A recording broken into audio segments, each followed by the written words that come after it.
promise. And welcome back, everyone.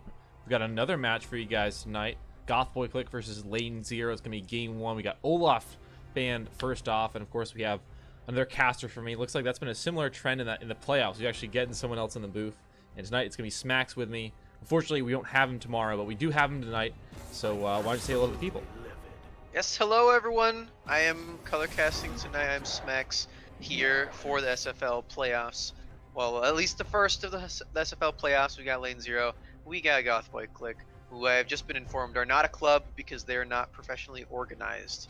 They're just a group of guys. Well, it's the definition of a clique. A clique is like a loose organization of people, and a club is like officially a group of people who have organized themselves in an official manner. So I would assume that they name themselves that it clearly means that they are not organized in a manner that would denote the term. I don't know. Yeah. Either way. I'm on board with it. You're on board with it. Okay, I convinced him. All right, we got Shogoth, Misfortune banned out, as well as the Vladimir Rise, and now Aphelios, who was nerfed, but I don't think he was nerfed enough. So I don't know if anyone's going to let him go through.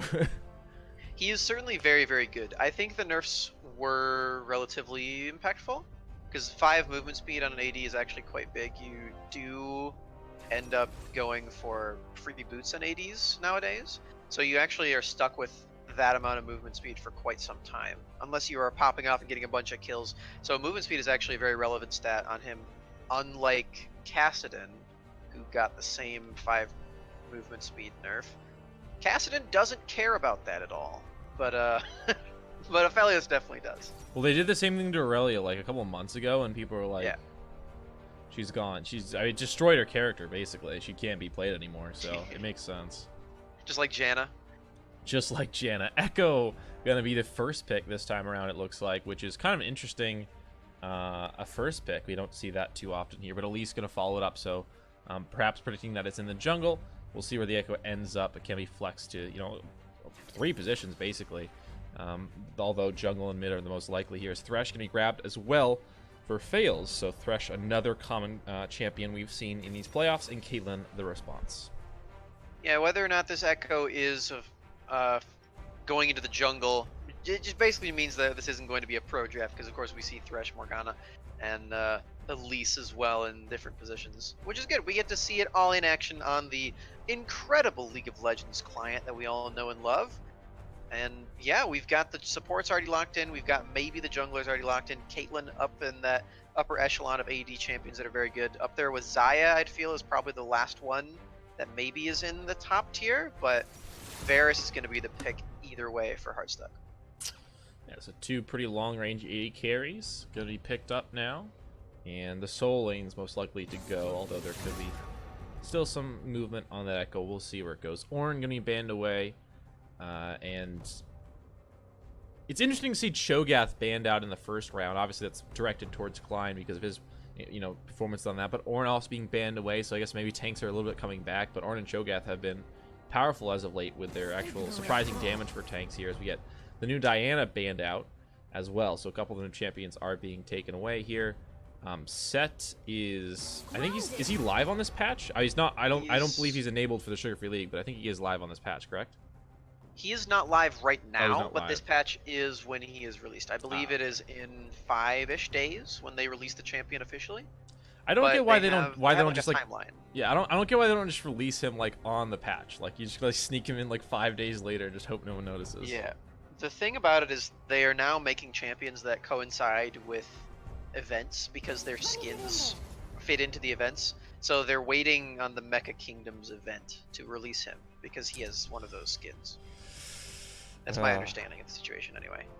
Gotta get that cash here as we get Talia and Tristana out as well. So mostly Soul Lane bans for the second round here, as now Hardstuck gonna be picking up, looks like the GP for his top laner. Klein gonna go ahead and blind pick that Gangplank. No, swapped at the last minute to the Malphite here, so a little bit of a risky pick blind. I mean, there were a few top lane bans, but it does seem a little risky to me to go for that. This without any knowledge of what they're gonna do in top lane. I'm actually quite excited for this because I think with this composition and picking Malphite there, I think it means that Tuller is thinking about picking an AD assassin because they have a lot of magic damage here. The other option is that this is going to be a more of a poke-oriented Varus for Hardstuck, because they definitely do need physical damage. But I'm hoping that Tuller is going to pull out something really cool like the Zed or the Talon or Kiana, for perhaps, because blind picking Malphite when you really don't need to be doing that, because now it gets countered by the Akali, but now Tuller can pick an AD assassin into this Zoe, and I think that's going to be pretty interesting. Yep, Zoe will be in the hands of Hamlet here, assumedly. And now Tuller, as he's talked about, has the ability to pick an assassin into the Zoe. Can do a lot of things here in the mid lane. And we'll see what he goes for. But I feel like this is a great situation to be in. If you are Tuller, and obviously his team would like him to be put in a good position like this, because he is a player who could definitely do some amazing things if you give him the right setup here. And now we got the Yasuo locked in. So the Malphite ends up having a lot of synergy with the team that they end up picking up, or at least one of the champions they end up picking up in the Yasuo here. A little bit risky of a champion to go, and pick. Yasuo, one of those feast or famine champions, but with the support his team has, two different ways. I don't think there's that. Yeah, just two ways. Thresh and Malphite can, proc his knockup in big team fights, but those are massive AoEs that can potentially just completely win a team fight for you at the beginning here. So I think they have a very powerful composition and potential for a winning matchup in lane as well. So like what they went for here, but Tuller obviously has to make this champion work. We'll see what he can do. Yeah, Tuller playing the Yasuo. Yasuo wasn't exactly the champion that crossed my mind initially, but it makes a lot of sense here. Windwall is very devastating for Zoe to have to deal with. The Sleepy Trouble Bubble is where most of her damage does come in. Being able to block that as the Yasuo is going to be really nice. And of course, the excellent synergy with Malphite is definitely going to be here for LNZRO. Really excited with this composition that they've put together, and that definitely does stem the bleeding of having all magic damage. However, the team of Gothboy Clique does not really have a tank, so maybe having all one type of damage doesn't matter too much, but definitely the Yasuo makes a lot of sense here, and I'm excited to see it. Zoe with the cleanse, though, that's rather interesting. I think that's mostly for the Elise ganks, but it is a little bit risky if you are in that 1v1. I guess Cleanse gets rid of Ignite, but not having exhaust or heal for the the movement speed and obviously the slowing of the enemy. I don't know. I think there's a good argument for Cleanse here, but it is a little bit more specific in its uses because you can't really cleanse a ton of stuff besides like Varus ultimate there and the Elise Cocoon. Those are really the only two things that Cleanse does well, besides Thresh Hook, if there's room on that as well. But we'll see if that works out for her. At the very least, they get some damage off, but Windwall will be huge. You're right. Like Caitlyn, Morgana are completely shut down by Windwall. I guess Soul Shackle's in there, but usually if she's walking in the enemy team, she's kind of dead. So a lot of stuff that can be shut down by Windwall. Very powerful ability here. No Ornn to just completely negate his ult, but certainly not a bad game to have that Windwall up here. So if you're looking at this composition, to me, it screams team fight for LNZRO. At least, obviously, powerful at ganking in the early game. But the team fight transition when you have Malphite, Yasuo, Varus, powerful AoE abilities that can just kind of win team fights really, really quickly. But a lot more poke, would you say, siege potential on the other side here with Zoe and Caitlyn? Or what is their game plan here? Because it doesn't seem like they can stand up to them without a tank in a true 5v5. Yeah, that's definitely true. All these champions are quite squishy, so they're going to need to have an early lead to really get anything done. The problem is, for Gothboy Clique, that LNZRO have also compiled a little bit of pick potential on their team as well with the Thresh Elise and the Varus ult. So LNZRO has a much easier kind of scope of where they want to go with this game. They want to get picks in the early game. They want to make sure the Yasuo doesn't fall too far behind, and then later on they have the atomic bomb of the Malphite Yasuo ulti that can just completely stomp out team fights. So for Gothboy Clique, it's going to be really, really tough. They have to play on a knife's edge in the early game to make sure that they can get ahead. Because, like you're saying, they do have the siege potential. If they have the Zoe and the Caitlyn, they can really get things going pretty quickly. But apart from that, I gotta say LNZRO's composition is looking really, really solid this game. I am gonna give the edge to them here, but Gothboy Clique, if they do come out with this, I'm gonna be really, really impressed. All right, we'll take a short break. We'll be back for game one in just a second here. LNZRO versus Gothboy Clique. And should be a great series here, too. Very, closely matched teams, I think, coming in at 2 and 3 seeds. I mean, both going to be very good. Should be one of our best series yet. So stay tuned for that. We'll be back in just a minute.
Welcome back, everyone. Game 1, Goth Boy Clique versus LNZRO.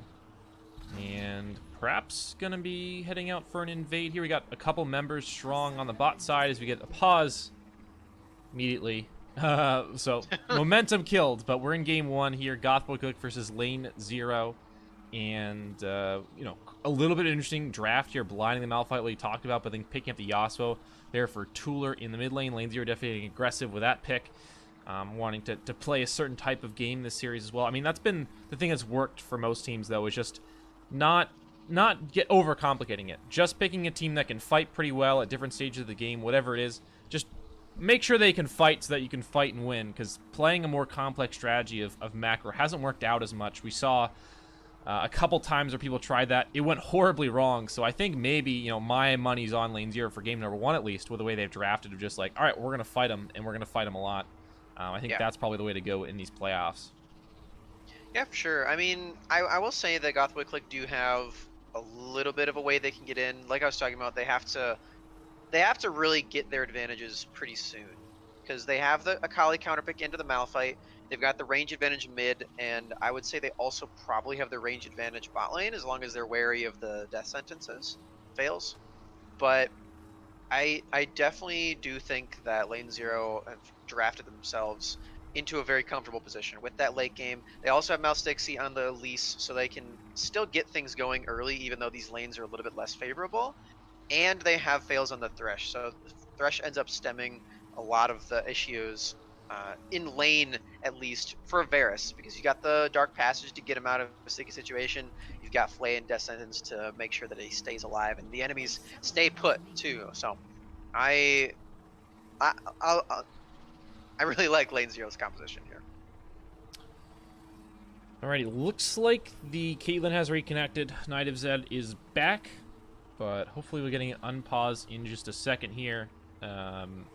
Looks like Yasuo's still going for that Conqueror, but in the top lane, the Malphite going for the Comet, so a little bit more focused on the lane, not going for a different keystone that could benefit him more in the team fights. I don't know if Aftershock would ever be viable on Malphite, but sometimes you've seen Grasp, so more just lane poke sort of focused stuff there. But against the Akali, that'll certainly be a tough matchup against her, but she's actually gone for the Conqueror, which is interesting because I've seen a lot of fleet footwork from Akali and a few other things, but Conqueror has, I don't know, is it spiked in popularity recently that I don't know about? I think that's usually just there for more sustained fights, and against Malphite he is going to be more tanky, so it ends up being more effective in the long run, especially if you can stack it up pretty quickly against Malphite. It doesn't really have a lot of movement, so I like it here. Of course, you do always want to have precision on Akali, because then you get presence of mind and you get the extra 50 energy, which is super nice to keep doing all your combos and stuff. But yeah, I think it's either one of the two right now for Akali. It really just kind of depends. And yeah, like you're talking about, the Comet's going to be pretty nice, especially considering Macho did not take a fleet. Alrighty, so it looks like definitely the Akali wants to get, you know, take those extended trades with the Malphite, where he just wants to press Q and try and walk away as best he can. Definitely going to be a tough laning phase there for Klein, not getting his Cho'Gath, so perhaps we won't see a solo kill here, but don't rule that possibility out just yet. And in the bot lane, seems like everything's pretty standard there, nothing crazy. In the jungle, the only thing of note really is just that Dark Harvest, I think, on the Echo. Not the most common thing, but certainly decent if you are able to stack that one up. Looks like we're getting ready to go, though, so we should be unpausing in just a second here. But yeah, that Dark Harvest on the Echo here, so definitely going to be more likely they'll damage, I would assume. No tank Echo this time around with, like, Spirit Visage and, you know, Iceborne Gauntlet or anything like that. So all damage, which is certainly something... Well, we're going to see a lot of damage. Whether or not they'll be the ones dealing it, who's to say? But it's just going to encourage a bit more kills. I think we're going to get a very bloody game here in Game 1 as we get ourselves unpaused. Yeah, just like you were talking about in the draft, these tanks that deal a lot of damage are kind of rising up in popularity as well. We have the Cho'Gath and the Ornn, which are kind of just the premier ones there. But I think Malphite can fit into that, especially when you do have the Yasuo. I think it even makes a little bit more sense than at least Cho'Gath. Of course, Ornn does have another knock-up ult, so they can help out with that a lot. But I really do like the Malphite pick here for Klein, especially when you say that he is a Cho'Gath player, and of course he did play that to great effect in the last series that we saw him in. And I think that is going to be really, really good for LNZRO in this one, as he's got the Comet to help him out in lane 2. So they definitely are. And there it is. There's that Comet that I was talking about. Didn't actually go for Crouching Potion, though. Went for the Doran's Shield. It's a little bit less mana in lane for the Malphite. Going to make things a bit harder to actually, keep up with that poke, because that Q takes a lot of mana if you're using it, especially off cooldown. So we'll see if the Malphite can manage his mana. That's definitely one of the biggest concerns for him in the early game, as we get ourselves off here. We get red buff starts for both the junglers, so we'll see where they go from here. But a slight advantage maybe to Hardstuck if they are able to get to the lane a bit faster. But off we go. It's going to be a long series. Well, I've said that before, and we've had one of our shortest series last week. But it's definitely going to be at least a couple games here. We got a long series ahead of us. And excited to see these guys. Again, two great teams. And now we'll see who can do, who can do the most to win. Because really, it's felt like in the past couple games, in the past couple series of this, it's just been who has been able to find that one extra team fight to win the game, that one extra play. Every team has been able to do something. It's just like who can find that big play that'll turn the tide of the series here. As we get a hook in the bot lane, gonna miss though, a good sidestep, but still the flash used there by the Morgana. And not a great start for the Caitlyn Morgana lane, losing that level 2 because of that leash, but we'll be able to hold on to at least the flash on the Caitlyn. Yeah, definitely very crucial that Tupapi did not get hit by the death sentence, because it would have been exactly that. It would have been first blood going over to LNZRO, but used the flash anyway. Gonna be a 2-for-1 summoner trade down there. And something that I want to mention is that I talked about how the poke Varus build could have come out, but he has got lethal tempo, so I don't think that is going to be the case. And the reason that I even brought up the poke Varus is usually people just think of the on-hit regular Blade of the Ring King Rage Blade type Varus with the lethal tempo, is because they just buffed poke Varus. His Q actually, I believe, is a lower cooldown, which is really, really nice for that style of Varus build, and it doesn't really matter too much for this Varus that he's going to be going, as we're getting into a little bit of an alcove gamer now. Stixie spotted on that ward though. Yeah, getting a head back out. We'll be seen on the ward, but should get to the crab there, as we have the Echo topside. Ian will grab the Scuttle Crab there and looks to go for the Raptors as well. So going to steal those away. So at least a little bit of a win there for the Echo to start things off. But as you said, probably going to be that on-hit Varus with lethal tempo. Almost guaranteed at this point. But Wit's End too is a great item on that on-hit Varus build. Getting the extra MR, especially against 3 AP. I guess Morgana, if you include her, that's 4. So I think Wit's End might be a great item. I don't know if you pick it up second. But I certainly would think you'd get it in the first 3 items right after Rage Blade Ginsu's. As we get a gank in the mid lane. Cocoon gonna miss though. Hamlet with a good sidestep. Takes a bit of damage, but overall is fine as Melstixie gets a little bit of creep block walking back through and takes a few autos there from the Zoe. And we'll lock topside as we get a binding in the bot lane. Ignite down. That might be to kill first blood over. Well done there. A great binding. And while they lost that level 2 fight, the Caitlyn Morgana lane comes right back and is able to grab first blood. A 2v2 kill on the bot side. Yeah, Tupapi just definitely accurate. Whoa. Oh, that's a minion. Fake ignite, yeah. There. Yeah. Fair and balanced mechanic on the Zoe there. Picks up a fake ignite, and even though the wind wall went up as he ate the Sleep of Trouble bubble, the Oswald only takes that ignite damage thanks to the wind wall. Yeah. But anyway, the bot lane there, very deadly accurate with that Dark Binding on Tupapi, and then with the Caitlyn, of course, that's just going to be a kill where he stands with the help of the ignite, making sure that heal doesn't do anything. And Hardstuck 15 dies first blood. Very, very nice stuff. With the 2 long swords, of course, you can either build the poke build, or more likely here, it's going to be into that Bilgewater Cutlass. You would assume at least, but the Caitlyn already with the BF sword, definitely to make this lane phase that was supposed to be not great, even worse, considering the item disadvantage that now the Varus and Thresh will be at. So definitely a rough start there after, the first couple levels went so well. So a bit unfortunate there. Klein again getting low on health and mana, gonna have to go back and use that TP early on, or maybe potentially planning to TP down here if he needs to, as the Drake has been started up here. As Melstixie has finally come over, but hold on. Echo is here. We might get a team fight breakout. Knight of Zed looking over the wall, going to place a ward down along this board. They're into the pit, though. This fight is going to happen. Melstixie getting very low, and now go to sleep. Unfortunately, the Varus will be able to get away from Macho. No, he's going to use the ultimate. Going to find the kill on the other side. Now in the front lines, a kill has been returned. As a big ultimate, and there's the last breath. That's it. 2 already dead after that combo. Klein with a follow-up from Tuller, and the Dragon will go for a triple kill for the Yasuo in total. They lost their AD carry, but able to win the fights pretty handily there. 3-1 overall as 2 Poppy looking for a little bit of damage on the way out, as Macho now caught as the Blast Cone taken out by Fails. A smart move there. Flay gonna just put him back further into the Shroud, as he's gonna hop out over the wall with a Shuriken flip. A cocoon over the wall. The Black Shield a bit too late, and now being chased down, Macho will fall to Tuller's blade, and that's a 4th kill for the Yasuo here. He hasn't even gone back yet, so this is gonna be a really nice buy. 2,765 gold in the bank for the Yasuo. A huge fight, and the Dragon over.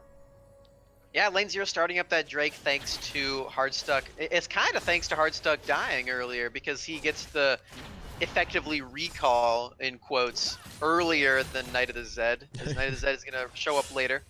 And speaking of Wit's End, actually, Tuller already has it. But yeah, that was an absolutely amazing display of the Malphite Yasuo combo there. Help him pick up that Drake. Feels pretty bad for Hardstuck, because he's dying for the tempo of his team. He's 0-2-0.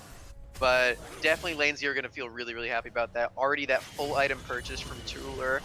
And 4-0-0. This is the enemy team Yasuo going on right now.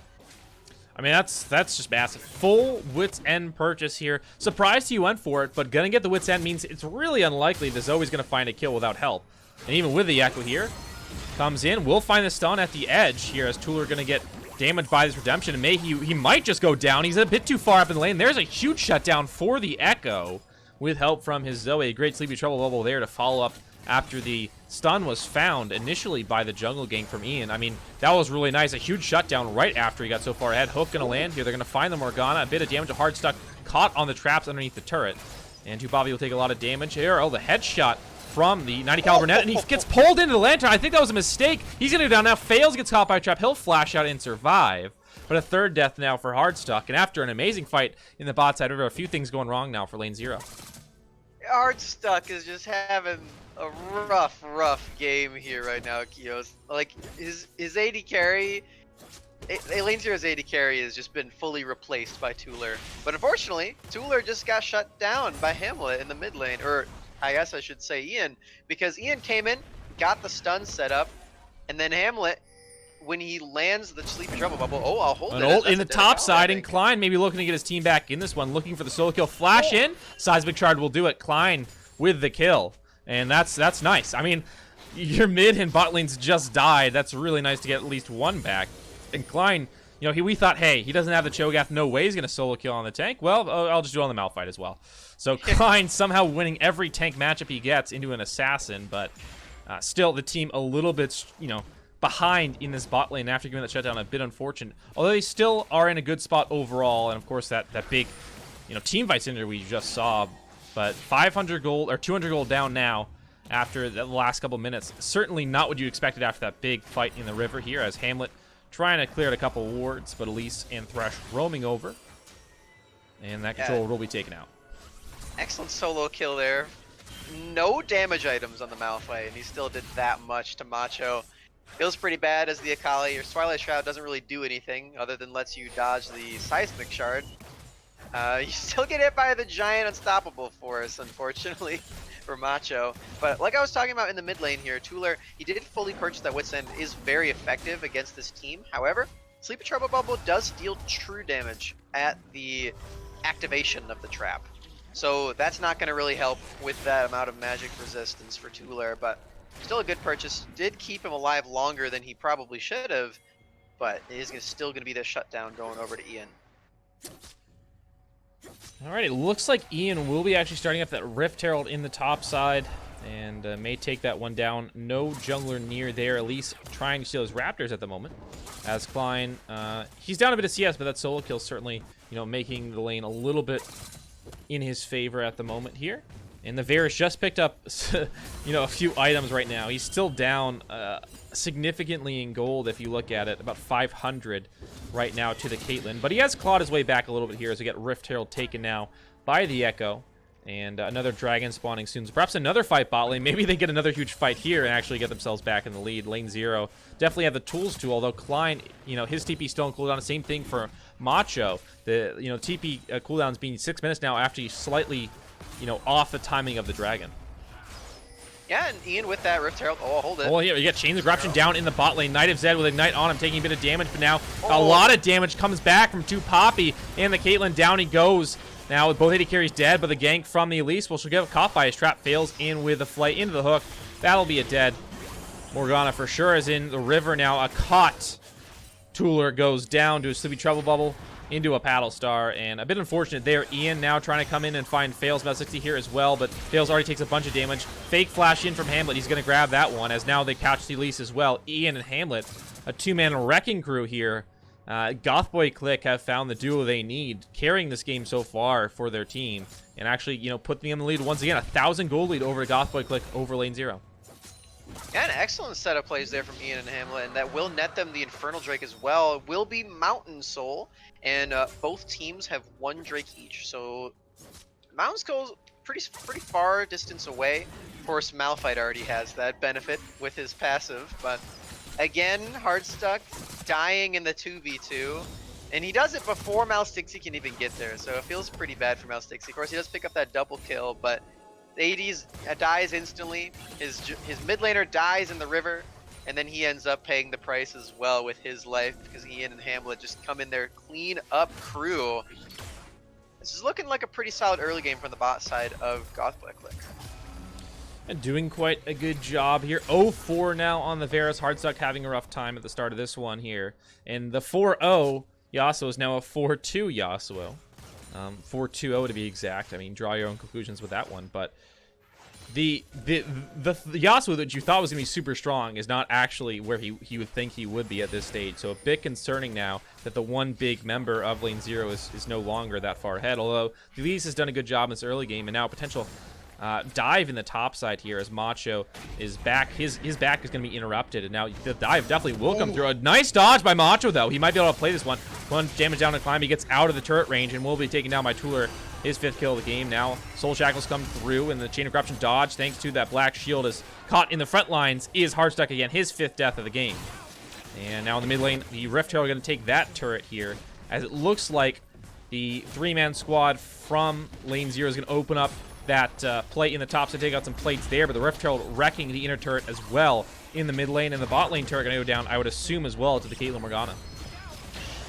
Hardstuck is just having such a rough game right here. He gets hit by everything, and he throws the Chain of Corruption into the Black Shield. Absolutely brutal out of him. That's going to be his 5th death. And 3 consecutive turrets there for Gothboy Clique as well. Back to back to back. That's 10 plates for them right before 14 minutes does pass. None of them in the top side, as that's where it seems LNZRO have drawn their attention to. And it's been working pretty well for them, but they've lost so much now. They're down 3,500 gold. Gothboy Clique, this is exactly the kind of lead that they need to get into this game and withstand the teamfight presence of the Malphite Yasuo. Certainly in the driver's seat of this one, up several thousand gold, a little bit less than 4,000 right now. Klein's still winning against Macho in the 1v1, it seems, at the moment. With that adaptive helm, certainly going to take a long time to kill him, as the back not quite interrupted in time. Malstixi and Fail's not going to be able to grab the kill. But the Yasuo Malphite combo, still incredibly powerful in these team fights, but now that you're behind this much gold, unless you get an amazing one, I don't know if you win that fight for LNZRO. A 2-man one would probably be enough if it was even, but now you need like a 3 or 4-man ultimate to really look at potentially winning a fight, or at least catching someone way out of position here for a pick or something, because LNZRO are just starting to fall quite far behind, and that's obviously what Gothboy Clique wanted, considering the way they drafted, but certainly concerning if you are LNZRO, especially after that fight in the bot lane went so well, as now a hook, thanks to a little bit of cheese in the jungle. Malstixi grabs the kill off of Fail's nice hook there, and now the blue buff should get stolen away. And pretty quick and easy for Fails and Malstixi to pick that one up. Unfortunately for Gothboy Clique, they do face check on in and they equalize that kill differential. As Klein is going to pick up the top turret as well. Still, the red top turret has been completely untouched by the likes of Macho or anyone else on Gothboy Clique. So definitely a completely split map here in this game. Lane Zero really focusing on the top side. You can't really blame them because Hardstuck is having this rough game, and then of course Tuller and Klein are going to be the pivotal focus once those team fights do roll around. So doing a nice job getting that going for them. And of course, Knight of the Zed on this Caitlyn, the Siege Monster up in the top side. And I guess they're gonna move away from the top side actually and not go in for that turret. Oh, it's because the Drake is up. I see. Yeah. Okay, so the Mountain Drake. Well, I think they did the same thing you did. It was like, oh, let's go siege topside. Oh, wait a minute, the dragon's up. I think they did the same exact thought process of like, oh, wait a minute, we shouldn't do that. Mountain Drake gonna be the next one spawning here. And we'll be up in about 20 seconds already. Vision being placed down now by Goth Clique. As a hook, not going to land thanks to a good black shield there from the Morgana. And now Klein getting jumped on here, but not a lot of damage done by Ian as Fails took a big chunk thanks to the poke there. He may have to go back to base, otherwise he's probably going to be pretty useless in this upcoming fight. But that's how the poke works, how the siege works, thanks to this combination with Alpha Clique. And now here, a caught Malphite. He's going to get over the wall with the Unstoppable Force, but yep, True Shot, not the True Shot Barrage. That's the completely different champion. The ace in the hole going to get blocked there by the wind wall. Yeah, there it is. That's the defensive use of the Malphite ult. That's pretty much the only loss condition that Lane Zero has, is they get poked out enough to where they have to Malphite ult away.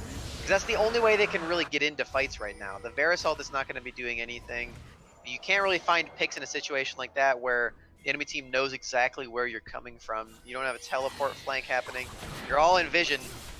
That's the dream scenario for Zoe Caitlyn. They can just poke you out, and that is going to be Mountain Drake going over to Goth Clique, but no kills this time around. The vision is going to be very key this game for sure. I mean, having the ability to engage is not going to be as easy as you would think for Lane Zero because a lot of mobility. You know, Ian and Macho have a lot of mobility to get out here. Black Shield is going to be massive, so finding those picks is going to be a little bit more tough for Lane Zero than you would think initially, based on the champions they picked. But certainly gonna have to keep our eyes on the map, see where the vision is here. It's a good size up by Fails, almost got caught out there. And Klein now trying to chase down Macho in the side lane, but Ian is here to cut him off. And now Klein trying to run upwards, but he's running away from his base. I don't know where he's going, but he's trying to make it out here. And I don't think he will. No one's coming in to help, and that's going to be a dead Malphite eventually. There you go. Finally went down. Macho with the kill. Oh, he used the Unstoppable Force too.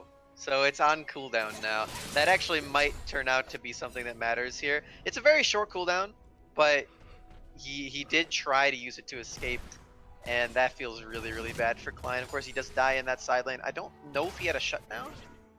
No, he did not have a shutdown, so that's not going to be anything more than 300 gold in a dead Malphite for 30 seconds, but still quite nice for Goth Clique. They now have a little bit more pressure, and Knight of the Zed gonna go up to the top side, set up some traps and vision.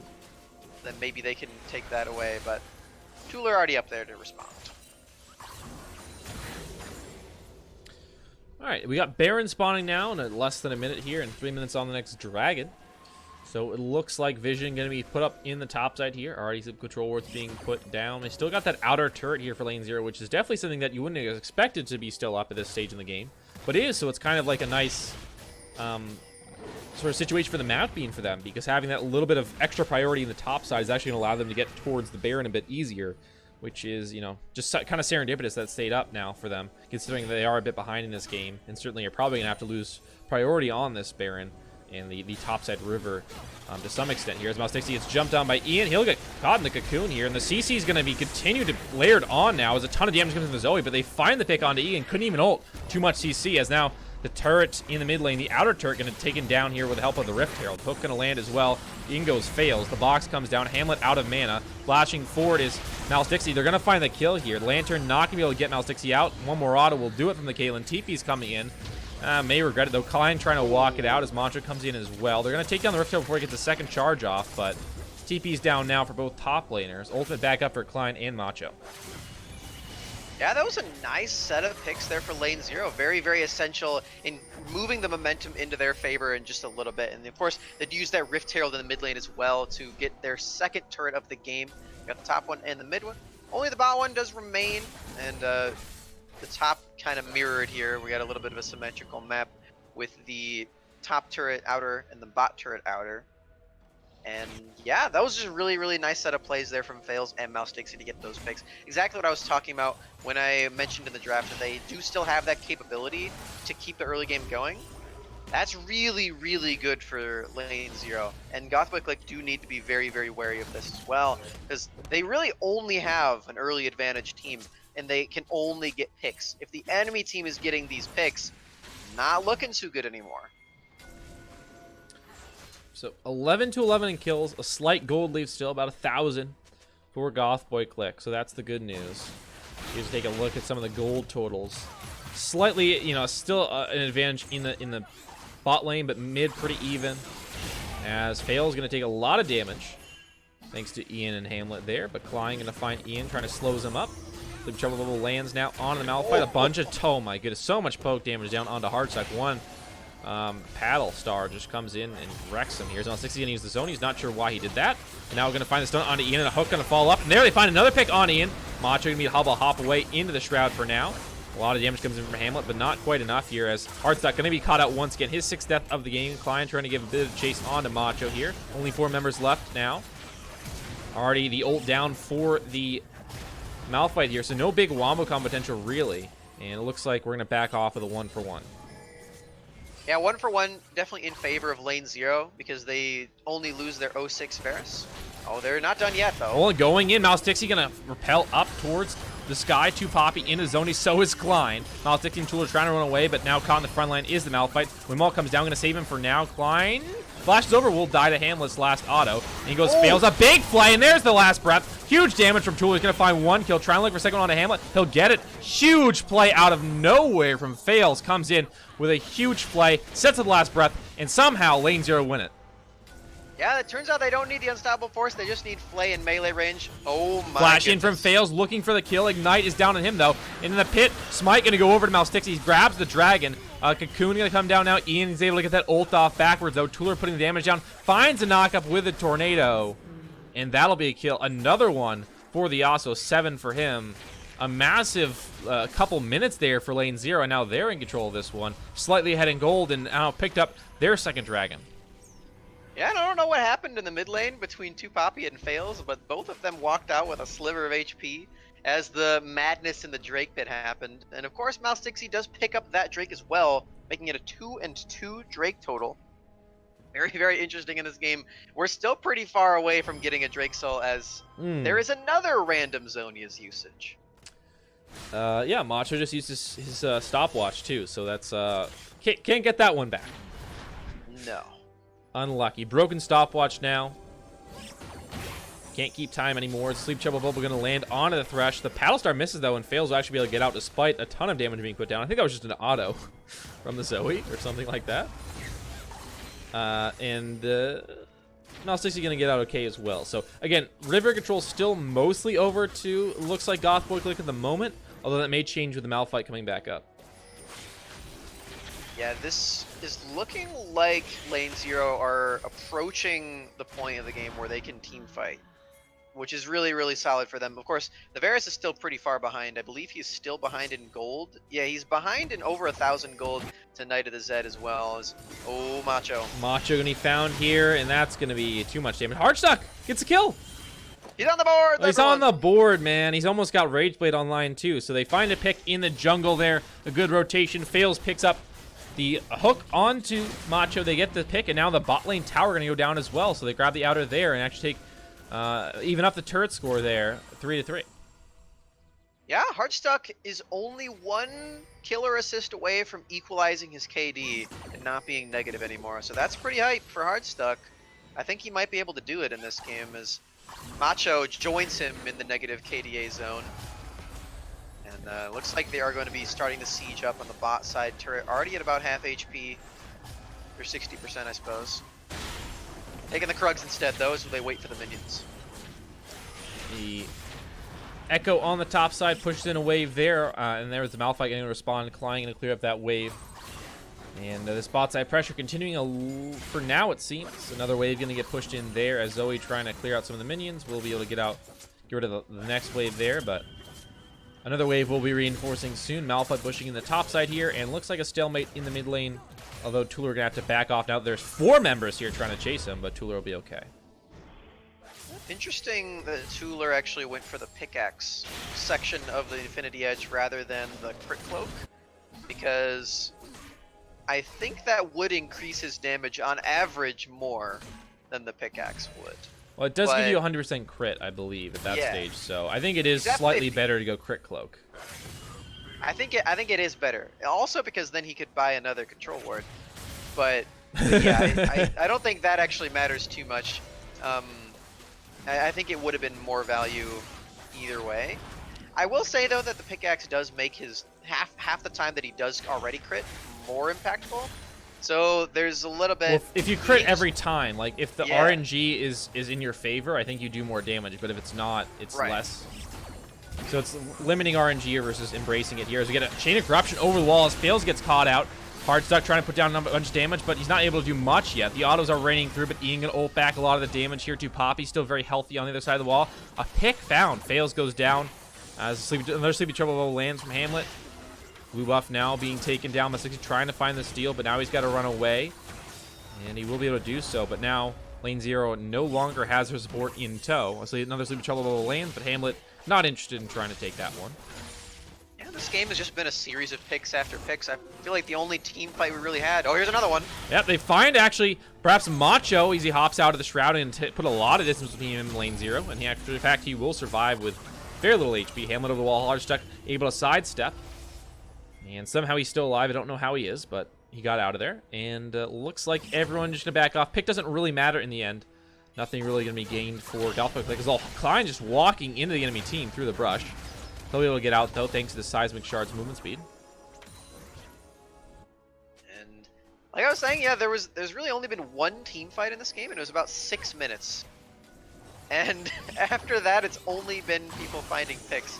This might be another one. Knockup found in the Hamlet, but he's okay.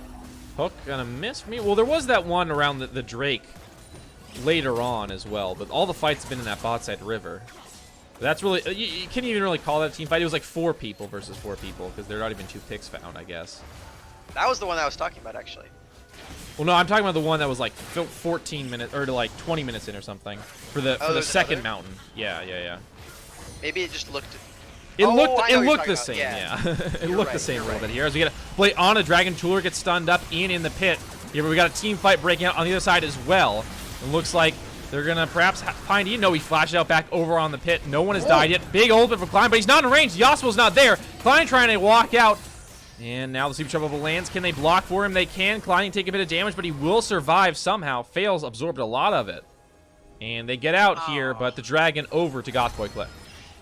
I'm pretty sure what happened there was as we get into a pause. Fails used Flay because Tuller said his ult was up, and Klein was like, "Oh, Yasuo ult is up. I'm gonna flash ult the team," and then Tuller uses his ult on Fails' Flay on one person instead because it was down when Klein used his.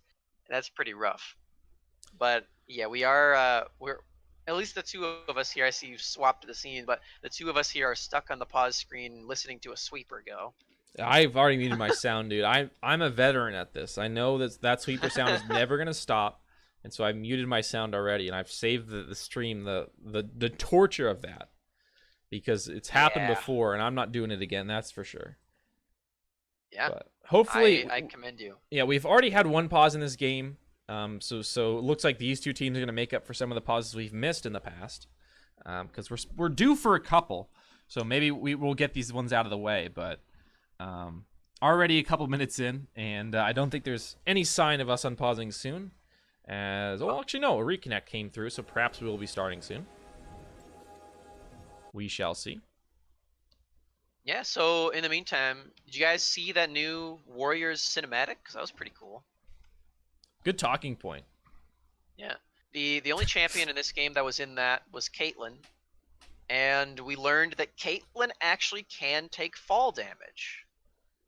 Oh, true. If you fall over as Caitlyn, your hat gets knocked over, which definitely counts as fall damage.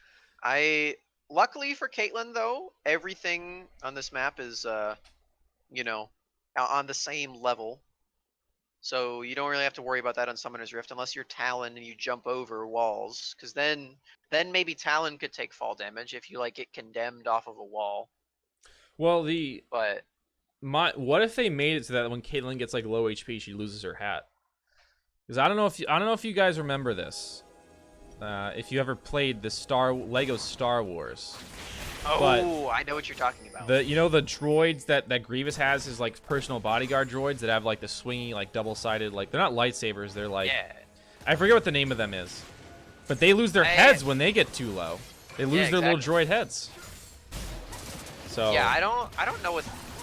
I guess they'd be called like. I had the word and then I. Light sticks. They're not lightsabers. They're light sticks. As Baron was attempted by Goth Boy Clique, take a lot of damage now. Are gonna walk away from it. It's Staff. a staff. That's what it is. It's a light staff. Something like that. Electric it's some staff. kind of staff. But yeah, they get their heads knocked off in that game. What a great game. That's a classic. Yeah, my copy on the PlayStation 2 would freeze up every time you got to Attack of the Clones, the Camino level. With Obi and R4, because they had to add a filler character because Obi is the only one that's there. They had to make R4 a character. My game froze up, so we played the Phantom Menace levels a lot, and then we also got to play like the first level of Attack of the Clones a lot, but we couldn't advance after that, so we couldn't get to the Return of the Jedi. My favorite character to play as was the little rolly droids. They have a ton of different names. They're destroyers, they're droidicas, there's like all sorts of different names. But the ones with little shield generators and they roll around, those are my. If you want to like beat the game, this was like the complete saga. It was like Lego Star Wars, and it was both the trilogies at the time. Oh yeah, right. And you could if you like beat the game, you could play as like any character that was in the game. And I just loved like rolling around as a droid. I didn't even want to fight anyone. I just wanted to roll around as the droid. That was awesome. That's so childhood memories right there. I think he's the fastest character in the game because he rolls around. There might be another one. Well, there are technically. I think there are characters that are faster vertically because like Jar Jar can like jump like 20 stories or something. So depends on the direction you're moving in, but. This is like an in-depth analysis of a children's game that was made like a decade ago. It's true. So something I actually am a little bit upset about is that in the originals. Hold on, perhaps a fight. Ian going in, gonna get knocked up. A big ultimate here, but no follow-up. Klein walking away now. So I guess we're not fighting. Maybe we are. I don't know. As everyone else is backed off. As Tooler is now finally here, but now Klein has no ultimate to follow up. So I guess we're gonna disengage now. Yeah, Tooler in the comments right there was probably like, my ult isn't global, right, Klein? I can't get to that right now. Well, he's not used to I don't know. Well, Akali has global is global. The new Felios is global. Every champion now is just unlimited range. So he just assumed that the Yasuo did too. Yeah, it's kind of silly that Aphelios is now the only champion in the game that theoretically can auto-attack you from any range. Yeah, that is a little silly. It is. It certainly is. Like, you'd think that it'd be a champion like Caitlyn, where like her ults maybe would be global, which would be pretty fun, actually. Well, I think her ult tethers globally. So like if you that's true, yeah. The range. So if you are somehow like get away thanks to Thresh Lantern and like you're a Kali with a Thresh Lantern and then like. Somehow, I don't know how far you get away, but like somehow you get that far away, you could still get hit by the ultimate, assuming you're not in global. Hook over the wall though, fails his found to Poppy. A lot of damage put down, but into the zone as he goes. The team coming into support here. Now Klein looking on the front lines. Hook gonna land again from Fails. Tooler gonna use that ultimate, but he's already dead. They find the pick on Ian. Klein taking a bunch of damage in the front line once again. Macho coming in. He gets bound up by the Chains of Corruption, was able to walk back out. Hook gonna land from Fails. This is the third one in a row. They find Macho. He's able to get away here. Big black shield gonna save him. Fails goes down. Knight of Zed with a lot of damage there, but the wind wall here. Big ult by Klein. Tooler's going in. They found Macho as well, and now on to Hamlet they go. The Klein's not gonna do anything. They finally go. Now 60 though in trouble. The Caitlyn hit by the Cocoon. The heal gonna be used to try and run away. Hardstuck's going hard though. He's coming in. He's going on to Knight of Zed. The autos will do it. Double kill for Hardstuck, and that should be Baron for lane 0. Yeah, it's a 5-for-2 fight here for lane 0. They did start up the Baron, but they were just baiting it for the team fight to happen afterward. And again, Tooler does use the last breath on a Thresh ability rather than the Malphite ult, so it's not that devastating combo that we saw earlier. and we are now in a pause again. But before we talk about anything else, you were saying in the draft that you didn't think it was going to be a tank echo, and now you've cursed everyone because we have a stone plate on Ian's echo in this game. But this is like weird because he built damage for 2 items and then built stone plate, so I don't really know what he did here. Yeah. But he also had to buy another stopwatch because stone plate builds out of a stopwatch. Oh yeah, true. So And he has another one. he did use it though already, so perhaps no Gozonias. I don't know. I'm not really sure what he's doing. Usually, if you go tank echo, it's like runic echoes into Spear Visage or into Iceborne Gauntlet or whatever tank item, right? But he built 2 damage items, pen boots, and then built stone plate. So I don't know what meta build he's on, but maybe he went to Mobifier and just searched up good echo builds before the game. But I don't know if he found one or not. We'll see. Yeah, this is actually really interesting because Echo is one of the few champions in the game that actually has an ability in his kit that already doubles his health bar in his ultimate. So instead of pressing 2 or whatever item you have your stone plate bound to, I used to, you can press R and you don't have to bind. That doesn't cost any gold either. There are other champions that have that. You know, Zillion can also press R. Anivia, for instance, doesn't even have to press a button, so you wouldn't build stone plate on her. And I wouldn't personally build stone plate on Echo either, but he's chosen to do this. And now he can double his health bar 2 times. That seems good. That seems healthy. Well, let's see if it helps him against Tooler. Well, it's not going well so far. A lot of damage put down. Protobelt gets him away, and a flash into Black Shield. So he's now down flash as well. And everyone gonna go their separate ways as we get another dragon over for lane 0. Yeah, why'd he even buy it if he wasn't gonna use it right there? True. It didn't do anything for him. He bought it for the resist, not for the active. He also just bought an elixir. I don't know what's going on. Did he buy the elixir? Which elixir did he get? Did he get the... He bought the blue one. So he got the damage elixir. Yeah, Uh-huh. you got the sorcery elixir. He didn't get the tank elixir. The health, whatever it is. Elixir of fortitude or something. Yeah. Man, I'm confused, man. I am too. I don't know what's going on, Kios. Big brain. But maybe. Maybe it is. Maybe it's just too big for me to fathom. I've said this before. That's how you get new strategies. Everyone just goes so big brain. They try things that you think are dumb, and they end up being great. So maybe he's onto something. We'll see. You know, like if he wins now, we call him a genius. If he loses, we call him an idiot. So I mean, that's just how it goes. But Malstixi gonna pressure in these minions here on the top side. The inner turret goes down in the mid lane. Well, that one's already gone, but they're trying to work on this inhibitor turret as well.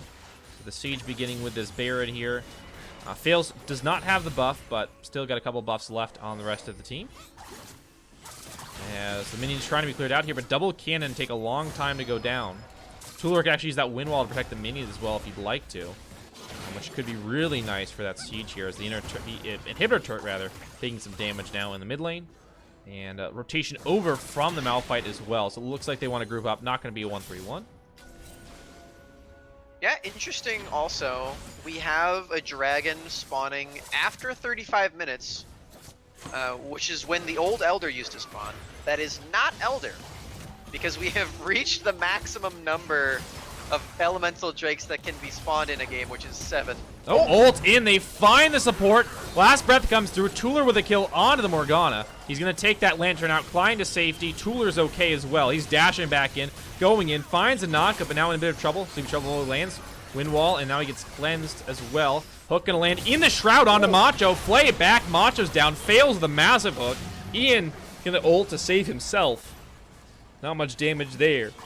As the inhibitors fall in the top and mid lanes. Here, Sleep Trouble will down, and a headshot from the Caitlyn going to find the kill. Now onto the Varus. They're trying to win. Hook lands on a Zoe, but a cleanse to get out. And now Stixie just working at the turret now. Nexus turret 1 goes down, and now 1 more left. Flash from fails. The hook does not land, but the Flay did. They find the Caitlyn after the cocoon.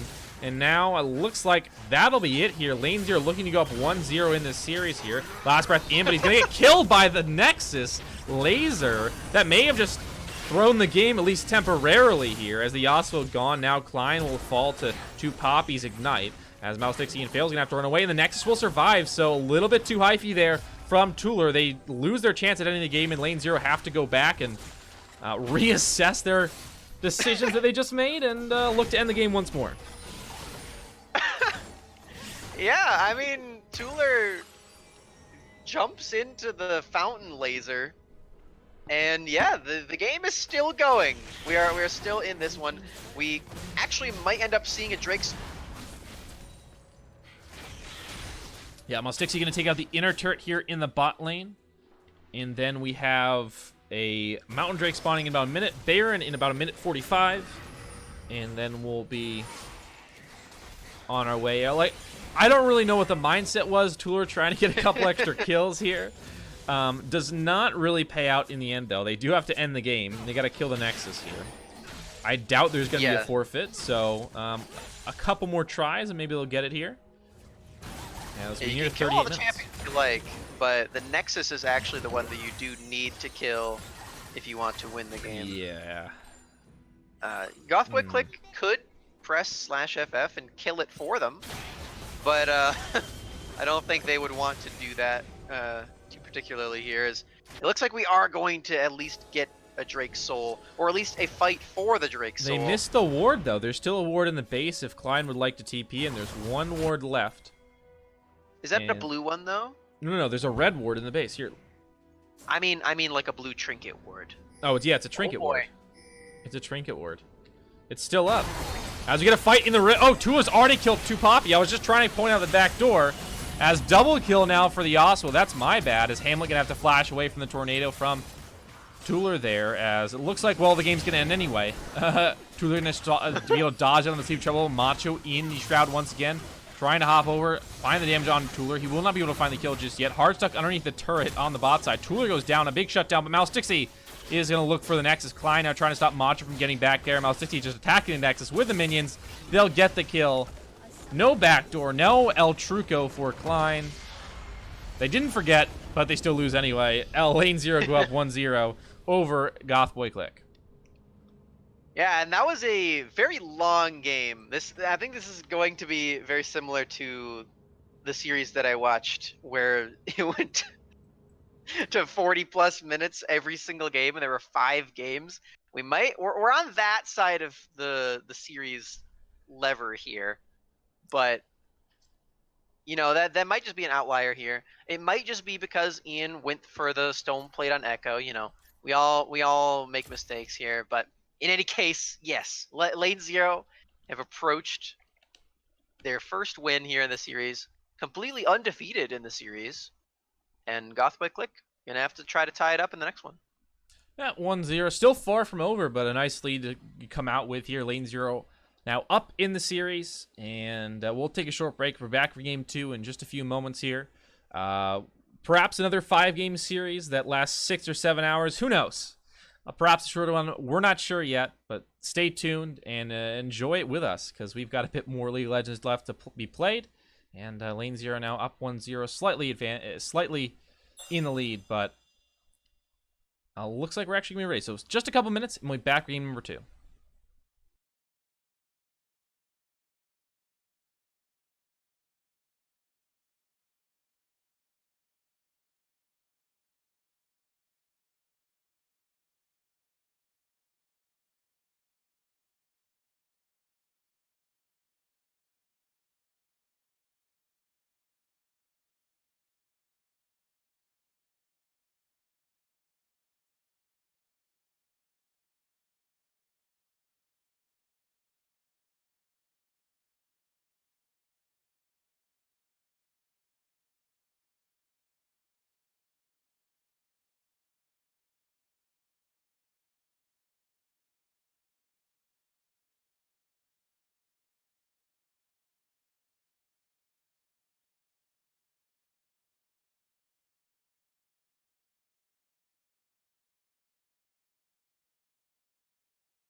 Welcome back, everyone. Lane Zero here versus Goth Boy Clique.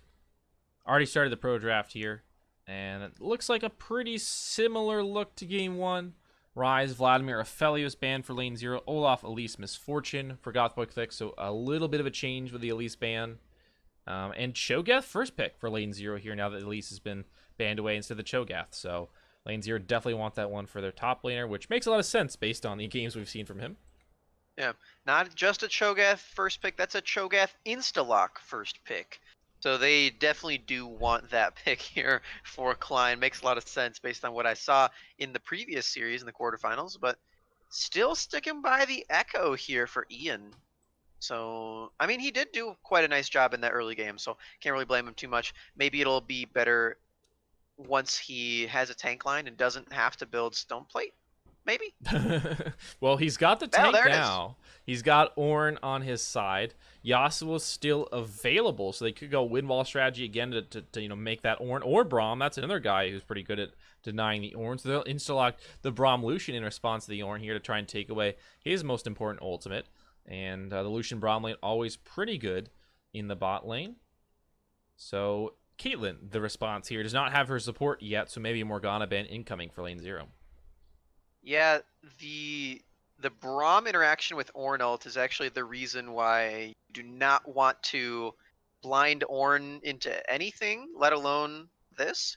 So it actually would have been way better for Goth Boy Clique if they picked the Caitlyn second pick and then they picked the Ornn third, because then you don't know if the Braum is going to come through. And then they could have banned both Yasuo and Braum, and it would have been a lot better for them. But now they have to deal with the Unbreakable blocking the Called Forge God, which is really, really rough.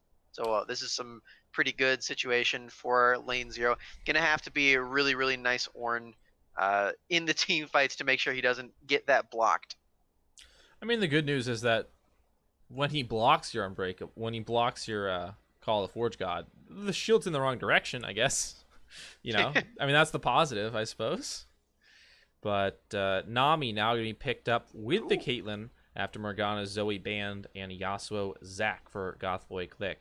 So a still strong bottom lane and a mage that can make things difficult for Braum in the early portion of the game. So potentially still some options for Goth Boy Clique to get an advantage there. But Rek'Sai now picked up for Lane Zero, so they definitely are looking to get very brawly here. As the Kennen picked up as well, this seems like a similar composition for Lane Zero, obviously a bit shorter range, but it definitely feels like it's right up their alley. Exactly what they feel comfortable with, and they've got some champions they've played before, so I'm feeling confident with Lane Zero's composition here. Goth Boy Clique, though, going to go a little different here with the Syndra pickup in the mid lane now to combat that Kennen, which, again, we'd assume would be going there. So an interesting look for both teams, or at least for Goth Boy Clique. I mean, Lane Zero, it's what they've done all the time, but Goth Boy Clique, a little bit different than what we've seen before. Just kind of swapping out in and out a few pieces, so we'll see how this one goes. But an interesting draft to me, because Goth Boy Clique, they seem to be adamant about this Caitlyn. But like you said, I think maybe made a mistake picking that Ornn before they saw what the support was going to be. Yeah, and again, they're in a situation where, because they're putting such a high priority on this Echo, they are actually still very, very magic damage heavy, and they have this Caitlyn as well, which is their only physical damage. And again, they're against Klein playing one of his really big tanks, so Klein can go for the Adaptive Helm again. He can go for something similar to that as well, maybe the Abyssal Mask, and he's not going to be taking nearly any damage. And this time, in fact, Lane Zero actually have a bot lane where they can actually do things rather than just throwing your Thresh into Black Shield and being sad. If a Braum Q tags onto either of these champions, they can actually have kill threat with the Relentless Pursuit of Lucian getting those double taps down. So this is a much more lane focused here for Lane Zero, but they still have the cannon for those team fights later on, so they can still do things. But I definitely do like the team fighting for Goth Boy Clique more in this one. So it's a little bit reversed. You actually do prefer that. See, because I was thinking about this, because what we've seen with Kennen in the past for Lane Zero, and now you tack onto that the Cho'Gath that's going to be in there, the ability for the Braum to take away the biggest team fighting ultimate they have. I was going to say that Lane Zero they have very limited range, and that's definitely a concern. But if they get on top of you, I feel like it's actually quite a good situation for them, because the cannon is just basically going to be ulting everyone inside that area, and if they get you into that area where, you know, the Cho'Gath is on top of you, the Rex is on top of you, and the Lucian Braum are starting to, you know, come in as well. Like, I don't see how you win that. Now, there is potential for them to kite you with the Syndra, the Caitlyn, and, you know, that Nami support, but it feels like if they get on top of you, LNZRO are just going to wipe you out once they are there. You know, that's what I'm kind of afraid of. It just feels like as soon as they find that first engage with the cannon or the Cho'Gath with a big rupture, it's like, all right, well, how do we survive? That is certainly true. The Syndra, Caitlyn, and Nami are going to be pretty vulnerable in these fights. The reason I like it a little bit more is because they actually do have a lot of burst damage in the Echo and the Syndra. As long as they're not doing it to the Cho'Gath, then I think it's going to be able to work out pretty nicely. And Fails can only block either the Call of the Forge God or the Tidal Wave. So they have a lot of ways, or they have those two big ways to knock up the entire team. So I think they're a little bit more threatening when it does come to the team fight. And with LNZRO being relatively short range, they are going to have to take that extra step inward to actually get in. So that's mostly where I was coming from there. But of course, if that rupture does land, if the slicing maelstrom does connect, it's going to be a lot different than what I am thinking here with the range differential. But yes, I do tend to like the team fighting here for these 5 champions on Goth by Clique a bit more. And the laning phase is going to be where LNZRO, at least in the bot lane and probably the top as well, are going to be a little bit happy with this. Well, yeah, the Tidal Wave is another thing to think about, right? Those two big knockups you mentioned, and you can only block one of them. That's crucial as well. And that's another reason why banning Yasuo was actually a good move on that second phase. You think, well, they already got the Braum, True. you know, Call of Forge God's gone. But if they don't have the Wind Wall, then they can't get rid of the Nami wave in the front line and the Call of the Forge God. So it actually ended up working quite well now that they picked up the Nami in conjunction with the Ornn.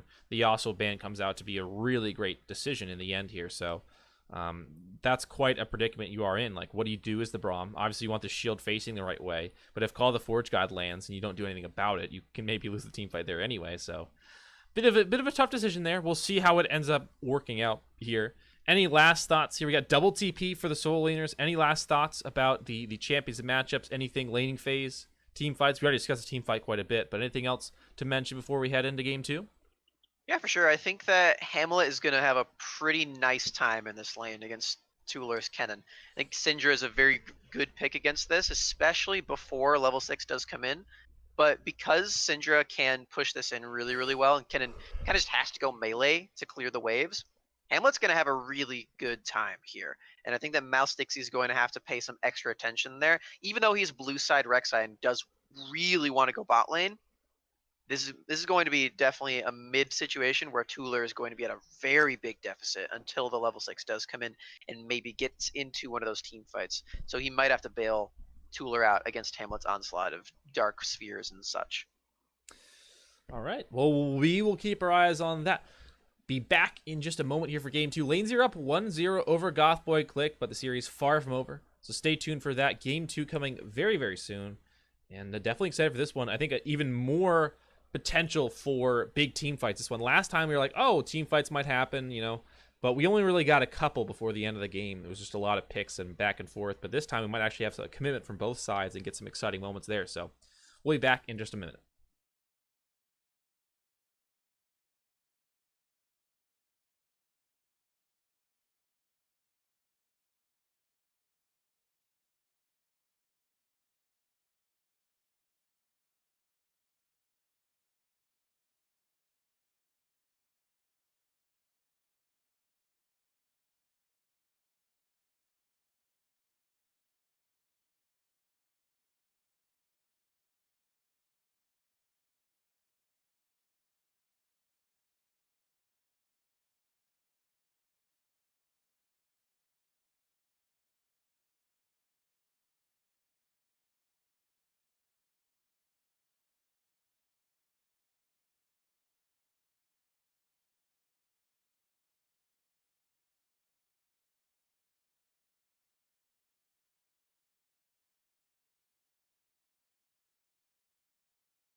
Welcome back, everyone. Game number 2, LNZRO here versus Goth Boy Clique. And a bit of back and forth in game number 1, but then clearly, LNZRO pulled out to a lead and threw a little bit at the first attempt at the Nexus, but able to, kind of come back and just easily take that one on the second attempt there. So a bit of a long game. It felt back and forth for a while, but eventually LNZRO just kind of pulled out, in front and just kind of won that one. I wonder if that's going to be how it is this time, because LNZRO actually don't have a ton of scaling on their team, it seems. In the late game, I wonder how this team will really function up against great range and a lot of scaling damage from Syndra and the Caitlyn. So we'll see if they have to be a bit more active in the early game, unlike last game.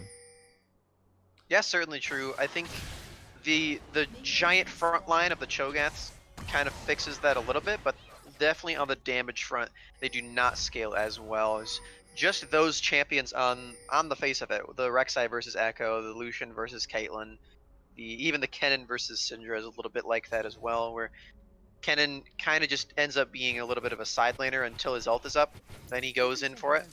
Syndra can find these picks with Scatter the Weak very, very easily. So yeah, the early game I think is going to be in favor of LNZRO, at least in the side lanes here, but once it does get late, I am definitely in the Goth Boy camp.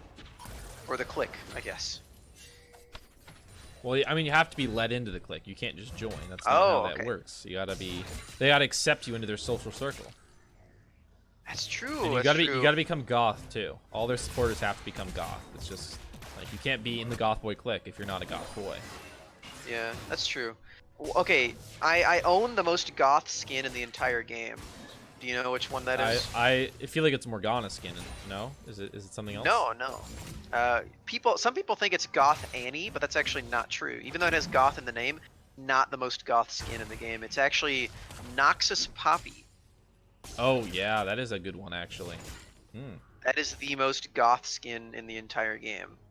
No, it's not Gothic Ori. It's actually Noxus Poppy. She definitely went through her emo phase there. That skin represented her struggles as a teenager and her, need for acceptance from her peers. Yeah, for sure. But she won't admit it. See, Sublife, you'd think it was Goth Annie, but it's not. This is exactly what I'm saying. That skin is not quite as Goth, because honestly, I don't think you can be that Goth as a toddler. That does make it a little weird, yeah. Annie's always a tricky one. All right, Klein gonna gank to the top side. Klein level 3, Ian and Macho 3 as well. Slowed up by the red buff and a time winder. Klein though with a good rupture, maybe gonna get out. He will indeed survive. So down flash, but survives the gank top side. Klein doing a good job there, and Rek'Sai will get that crab. It looks like. Yeah, a really solid gank there. No flashes blown by Goth Boy Clique, and they get the flash of 9 Klein. So, or 9 line Klein. Is that what it says? Is that an L? 9 line Klein. Ah, okay. Just a lot of rhyming there that I was not ready for when I said that. But yeah. Wordplay. Yeah. Tongue twister. My alt account is Smacks and then a D at the end, so Smacks D. Is, the classic saying XD. Well, hold on. A stun in the bot lane. A little hard stuck is the one flashing out thanks to the damage from 2 Poppy. Knight of Zed fails. He's got a lot of health. Should be able to run away from 2 Poppy, Knight of Zed, and will indeed be able to do so. But a heavy trade in the bot side is now. Concussive blows, trying to be proc here. Fails, flashes in for the stun. Heal can be dropped by Knight of Zed. Hard stuck again, taking damage from 2 Poppy. 2 Poppy low on mana now. Fails, taking more damage here. More summoner spells used, but no one is falling in the bot side. No 2v2 kills here just yet, as Klein back in lane. Hasn't even gone back yet, actually, and is doing quite a good job against Macho. As Tuller now, maybe he has to go back. He still has his TP and already very low. Yeah, Knight of Zed and 2 Poppy actually winning that trade, you gotta think, as Ian is now in the mix. Is gonna be walking away those mouse sticks. He's there to counter. But yeah, Knight of the Zed and 2 Poppy do still have their flashes, and it was a 2-for-4 summoner trade, which I assume is why Ian was trying to make his way down there. He may very well do it again, but like I was talking about in the draft, blue side Rek'Sai really likes going bot lane, so he's probably gonna have to be pretty careful. TP in for Tuller. Hamlet low on mana. He'll have to go back as well. so probably a trade of TPs there in the mid lane, as the top laner is still going at it. A knockout comes through in a pause, so a little unfortunate there. We will take a quick break from this scene anyway. As it seems like this series had more pauses than we've needed. But we're getting there here. It doesn't look like we're quite ready to... No. Okay. Yeah, no, they're not quite ready. So, anything you want to talk about? Back to Lego Star Wars? Perhaps, yeah. I mean, of course, there's really a tier list of champions, or not champions, characters to play as. Of course, Droideka's definitely up there because he's very, very fast. He's got the guns, he's got the shield generator. But truly the best characters to play are obviously the ones with access to lightsabers, things of that nature. You've got General Grievous. He's got 4 of them. He can jump really high. I think he's definitely up there. I like Darth Maul. Big fan of Darth Maul. Yeah. Thoughts? Darth Maul's for sure up there. He's got the double-bladed sword or lightsaber. He's very cool, and I don't think he has General Grievous's jumping ability, but he makes up for it because I believe he has the Force. He also like does the cool sideways jump where he like hops over. Yeah, that's pretty cool. He's like a cartwheel in air, which is pretty cool. Yeah, I'm thinking that both of them end up being top tier for sure. But something that's very interesting, if we're talking about the complete saga, it's actually different from the original game, which was the sequel or the prequel trilogy, excuse me. So episodes 1, 2, 3. In that game, Yoda, when you would start running around, he would hop up in his chair. As I believe we're getting back into the pause or into the game, so we might want to look at this pretty soon because top lane is fighting right now. I will. Well, hopefully, there's a countdown to unpause, so when that happens, I'm on this. Don't worry. Oh, here it comes. Ooh, okay, yeah, here we go. All right, go. All right, we're back, and they're still fighting. Knock up, Klein, able to find the rupture on Amacho, and he gets out. Okay, well, that wasn't very exciting.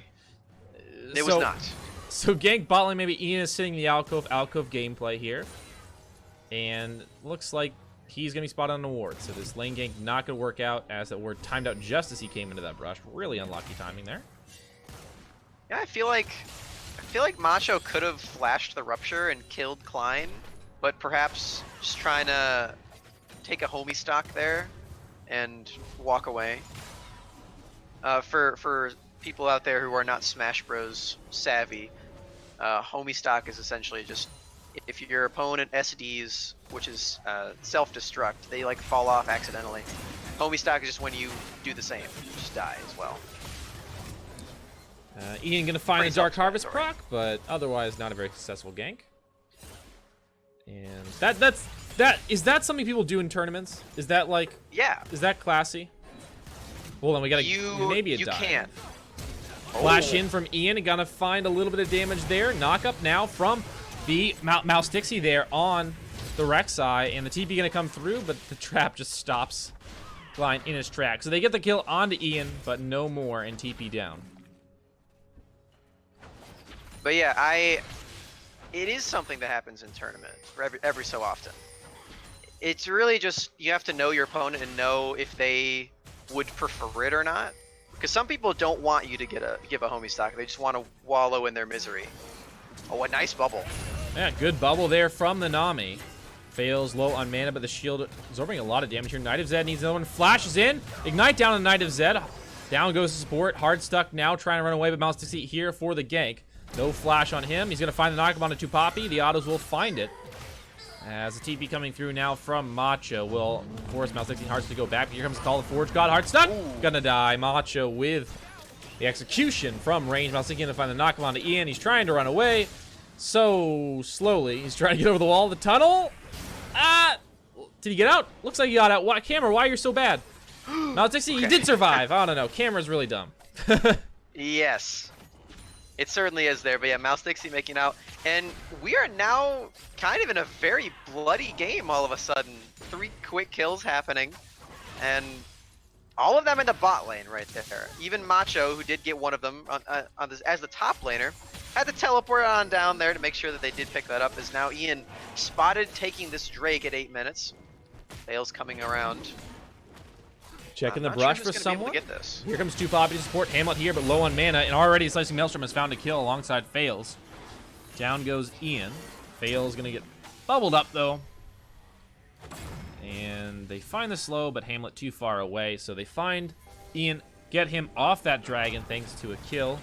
And now Hardstuck looking for 2 Poppy over the wall. The auto's coming through, slows with the Cutlass.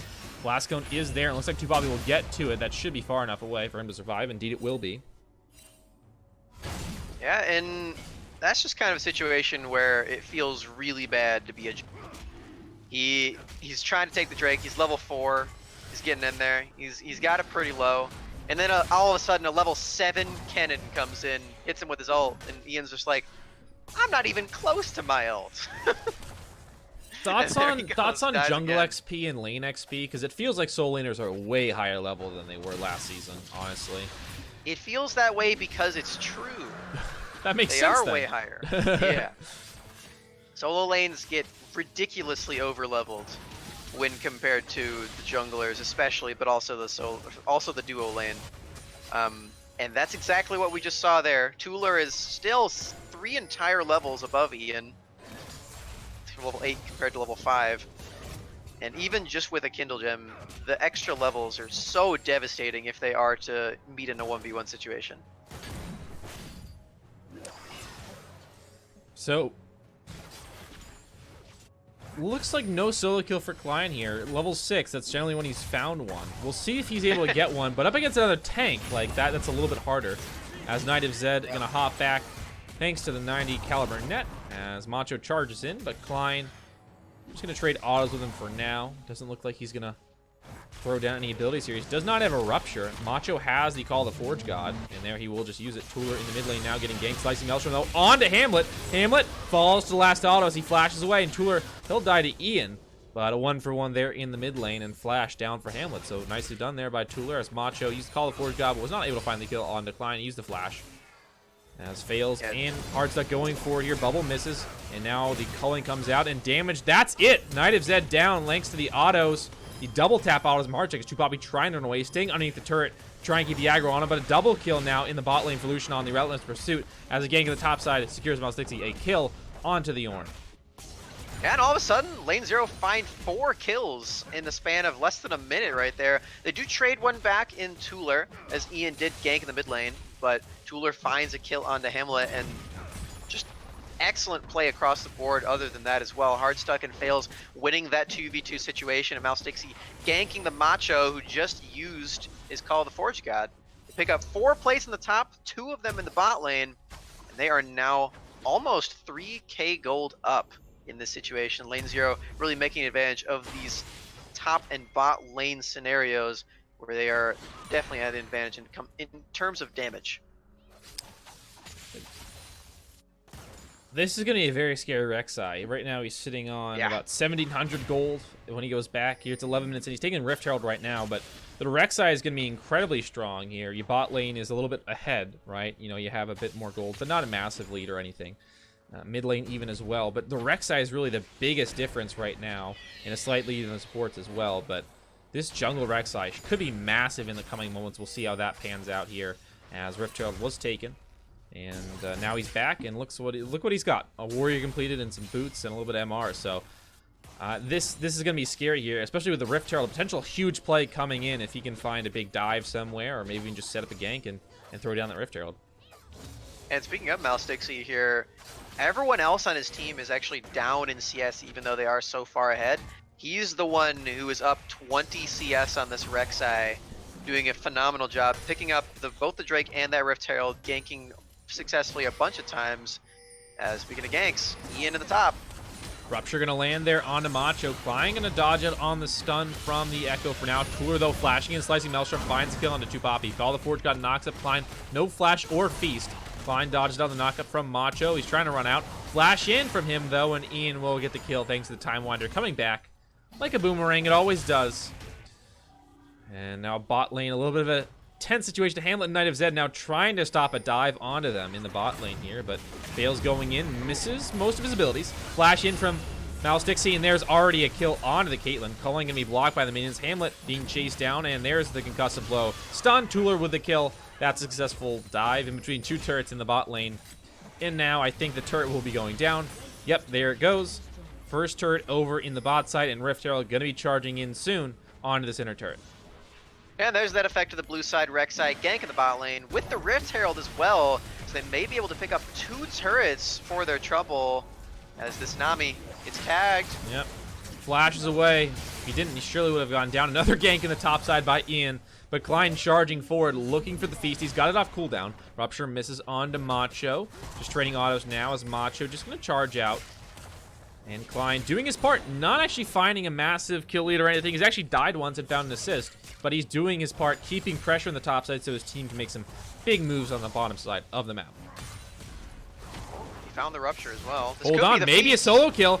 The feast is off cooldown here as Klein continuing charging the turret. The feast will be there, and Klein says, "Hey, wait a minute. I'm not a role player. I'm gonna solo kill my laner." There he goes, Macho down, his second death, and first kill over for Klein.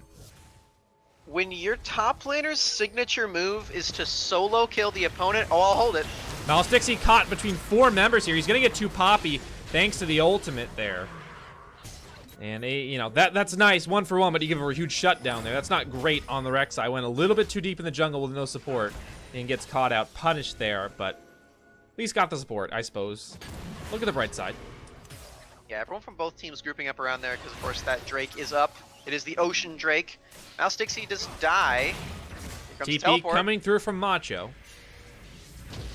Nami coming back out of base. She's quite a far away though. Here comes Macho looking for a call to Forge God. Stunned up now by Tooler. Fails here as well. Concussive blows.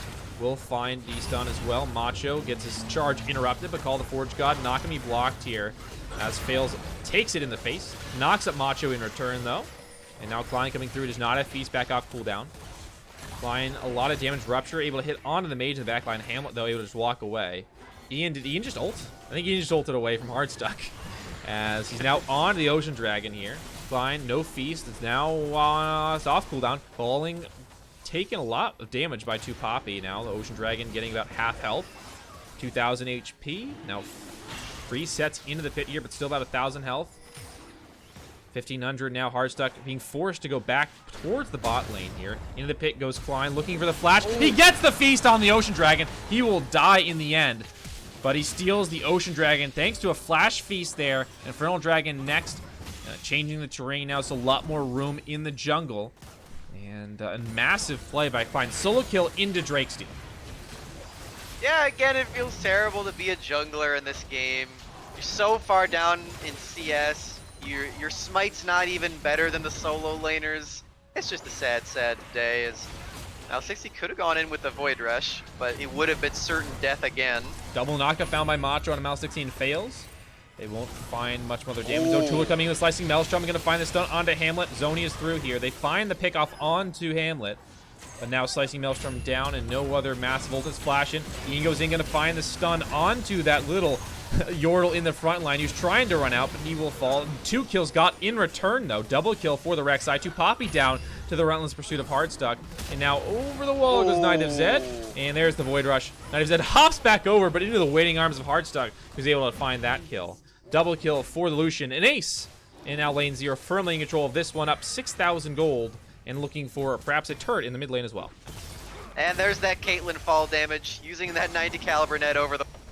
and then immediately dies to the Lucian.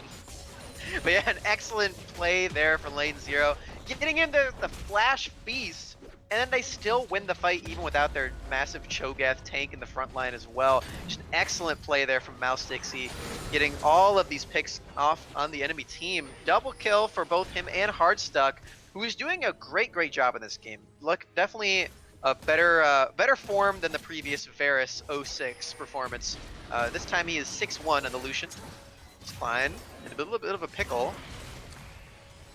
Well, he's just walking it out. He's got Merc Treads and not getting hit by anything anyway, so Klein will just steal the Raptors and walk away. As Tooler going to take the blue. And Hamlet did mess up his Scatter the Weak there. He used it while the orb was still in the toss from the W, but I believe he probably would have been aided out either way. And even if that did land and he stayed in the thick of it, then I think Gothboy Clique would have overcommitted and Mouse Dixie would have been over the wall to secure some kills. So I think it's even better for them that they didn't hit that. As here comes a cannon. Here comes Tuller though, slicing Maelstrom Flash. He's found the bot lane. Already this board is dead. Knight is dead, trying to win. The Coling will finish him off. No! Tuller will double kill. Ian also gonna fall. Hamlin now trying to run away from Fails and Hard Stuck. He's trying to use the Blast Cone, but that not even really possible, and he will die. Hard Stuck with his 7th kill of the game. And well, game 1 was back and forth. I wouldn't call this one back and forth whatsoever. It's been pretty much all lane 0 after the first couple minutes of, you know, solid laning. It was just like, all right, first fight, lane 0 win, and then they continued to win, and then, all right, well, now we're at 18 minutes, and they're looking at an inhibitor turret. Yeah, certainly true. Gothboy Clique here.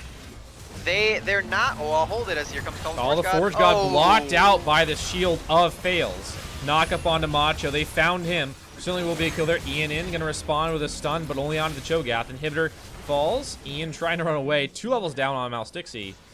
And inhibitor turret down pre-20 minutes, 19 minutes in. And, well, I don't really know what to say. Lane 0, I don't want to cast a curse it, but they seem to be... Like, how do you lose? I just did it, but how do you lose from here? That's all I'm saying. It's really, really tricky to lose from this position, as they may have found themselves a Caitlyn. More fall damage. Oof. Yikes. As That's a yikes. myself is making a rap in the chat. Drop a sick beat for funny. me, bro. All right. Don't Are you gonna actually, drop some? Are you gonna no. do some bars? No, because I then will. I gotta... No. If you actually start beatboxing, we're just gonna embarrass ourselves, and I don't want to do that yet. It's only game 2. I like to think that I could beatbox, but Well, I really... have faith in you. It's just that like I'll say something stupid, and you know. No, yeah. If the roles were reversed, I would not have confidence in myself. Exactly. It's like who's gonna actually start rapping, you know? Yeah. Unfortunately for myself, he did say my Pokemon was Dubwool, when actually it's Wooloo, the pre-evolution of Dubwool. So, little bit of an inaccuracy there, unfortunately. So I can't say that it's a perfect rap, but I would call it probably a 7 out of 10. Maybe it was a phonetic spelling, you know, because like sometimes rappers will write down their lyrics in terms of phonetic spelling, so that way, because like sometimes they'll say words differently so they rhyme, you know what I mean? Maybe. You know, because like what you say, instead of saying and, you say an or something, or like different ways of saying stuff, so it rhymes better, it sounds better, you know? Yeah. I mean, I will give it to him. Dubwool is the evolved form of Wooloo, so he's on the right track. And so like I can't take away too many points for him there, but Dubwool is not Wooloo. Dubwool is much worse than Wooloo in my eyes. So I gotta dock at least a little bit of points there. I respect lyricism, man. You know, gotta do what you gotta do. Let's call the Forge God drop down here. Fails, does not. Oh, he blocks the second part of it. He's knocked himself with Colin coming down onto Macho. Now Flash from Mouse Dixie finds a big knockup. He's gonna get stunned himself. Void Rush now on him, Knight of Zed. He had jumped on, but will actually, no, he will find the kill. Ult back from Ian, but now he just found himself in the face of Hardstuck, and that's not where he wants to be. Down he goes. So jungler for jungler and ADC, 2-for-1 lane 0 now of super minions in the mid lane. Well, it looks like they're going top lane to grab the turret there. You know what might help Ian stay alive in these fights? I can't even say it without laughing. I don't know. It's a Gargoyle Stone. Klein now trying to run in the bot side, but once again, they're having a tough time even just keeping him in one place for a while. And he'll just walk away. Well, the problem is he hasn't gotten there in his build. He has to build Protocol first into Gargoyle. He just hasn't gotten there yet. Yeah, you're right. As they're sieging down this turret, gonna be thwarted. Oh, big stun now. Hold on, a knock up in the front line. Big slice of Maelstrom, though. The zone is buying a lot of time now for Tuller. Can fall in the end to shut down for the Ornn. As Klein, he's in the top lane now. In between 4 people this time. Rupture, knock up. And eventually he goes down. So a little bit of a sloppy play from lane 0. Stay a bit too long. But they get the inhibitor in the mid lane a little bit earlier, and now a lot of damage on the inhibitor turret in the top side is now a brush being camped. Now Stixie and Hardstuck find a kill, thanks to a little bit of brush cheese there. And they're still here. You're going to have to be careful. Yeah, wherever Mouse Dixie is, you gotta think that Gothboy Clique should probably avoid. Because he's just completely ruthless on this Rek'Sai. He's also got a Titanic Hydra, so he's not dying anytime soon either. Very, very as well, yeah. threatening. Yeah. This is a very, very scary. Oh, fails. Fails. He's Can soloing. he get the Scuttle Crab? He's soloing the Scuttle. This is actually Scuttle abuse. I think we need to call PETA. Just punching a crab to death. No, don't steal it. No! He did so much work for that. That's so sad. And honestly. Yeah, you really do. You really do hate to see it. I hate to see it. I'm a little disappointed. Not gonna lie. Not angry, I'm just disappointed. Someone in chat was talking about banning Powder from the chat. I am on board with this idea. I asked him to duo one time and he said no. So that's my grounds. Yeah, I know, isn't it? I mean, I would never duo with you, but whatever. Oh, well. He said he would prefer to solo than duo with me. Ouch. Well, I would never say that. I would just like politely decline and then not say that I don't like playing with you to your face. You know, you gotta be polite about these sorts of things. You talk about people behind their backs. You don't say it to their face, obviously. Tooler now trying to dodge the gank on the top side. Bubble gonna miss as well. I'll have you know that I did reach Diamond 1 in Flex Q this preseason. Okay, so that's what you're missing out on here, buddy. Diamond 1 Flex Q player. You heard it here first. Yeah. Smacks. You're also a podcast host. Not many people can say that. That's true. It's a very long podcast as well. Hold that thought. We've got a potential fight breaking out in the river here, but in the end, a disengage there from GBC. Fails hopping in, misses. And the stung land in the climb, but he's just absorbing all that damage. Macho now trying to run in the front line. He's got no support, and he certainly will die. Feast comes through, and yom nom nom nom nom nom nom nom. Fine with that one on Macho once again. I could have said it better myself there. Nom nom nom nom. It does require a lot of noms to munch an Ornn. You gotta think. Yeah, also, he's probably very chewy. You know. Yeah. A lot of ram meat. Tooler now with a slicing maelstrom, thanks to Hardstuck. Able to combine for that kill. Tooler blocked by Fails, hops over the wall. The Braum, a true bro, as the Baron goes down. And now the 2 Poppy gonna die. Hamlet slowed up by Fails. Team comes in, and a double kill now. Void Rush on to Knight of Zed. And a triple kill KS. Hardstuck with the triple kill onto the enemy AD carry. And now in the mid lane, the inhibitor gonna fall once again here. Macho trying to throw some minions in the bot lane, as well as maybe looking for a kill onto Tooler, but not able to get onto him. That Euro was a little too quick, as now the inhibitor in the top side will also be taken down. Yeah, how many stacks does Klein have this game? He's got 10, so he did reach double digits, which is hard to do actually. You do need to go out of your way to look for stacks to get to 10. So I gotta commend him for that. He only has 2 kills, so 2 of them were Drakes. So he took kind of the easy way out, but still a very big choke in. 2 inhibitors, or 3 inhibitors down now. And not enough wave clear at 26 minutes maybe to stop 3 lanes of inhibitors down, and plus that Baron buff that'll still be on some of the members. So that's kind of concerning for me, but maybe we'll get a sub 40-minute game. I don't know. It seems crazy, but maybe. We very well could, as this is going to be the Infernal Drake soul here for LNZRO, as if they weren't dealing enough damage. Now this tank top menace in 9-line Klein, whose signature move is to solo kill your top laner while playing a tank, now has the Infernal Soul on Caitlyn has 3 crit cloaks, by the way. Oh yeah, that's actually pretty standard. That's one of the 2 Caitlyn builds that are really good. You go IE and 3 crit cloaks, so you're dealing a lot of damage. You can also go for the Stormrazor IE, and that's pretty good too. But I do actually, I can vouch for that build. It's actually pretty good. So she has a cape for her cape for her cape. Yes. That seems like the next evolution of fashion to me. I don't know much about fashion, but that seems like where it's going. I mean, you You can't know? blame her. Her hat fell off in the cinematic. True. You She's gotta need compensate in some way. Yeah.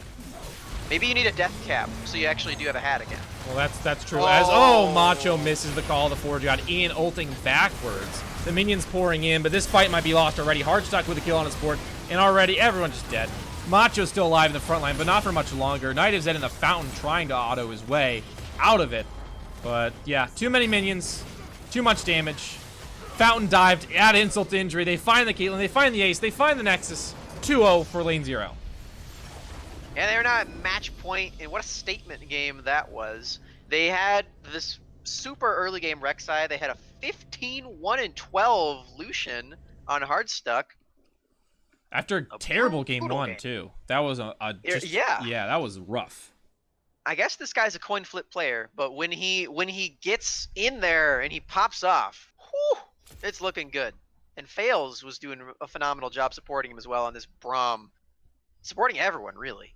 It's honestly, I'm surprised to say this, but Klein on this Cho'Gath was the least impactful player on his team, which I think is usually not the case. But everyone else just had a pop off performance there on lane 0. Yeah, really well done. True team effort that one around, not Klein just eating people. Although he did do that a couple times. And we talked about how Ornn would taste, which, weird. But we got another game. Yeah. 2-0, lane 0 up above Goth Boy Clique in this series.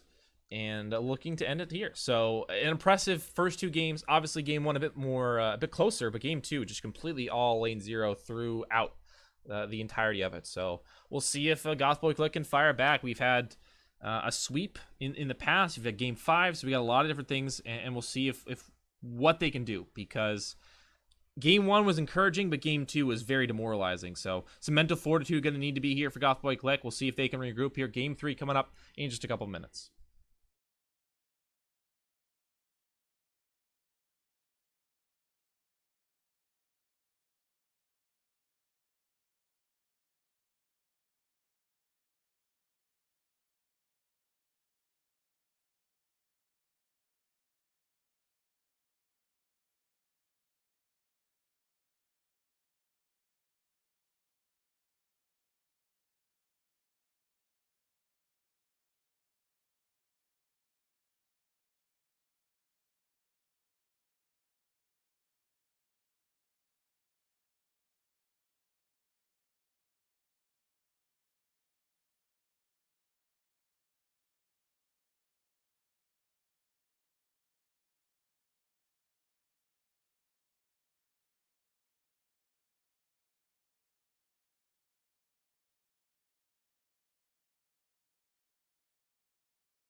Welcome back, everyone.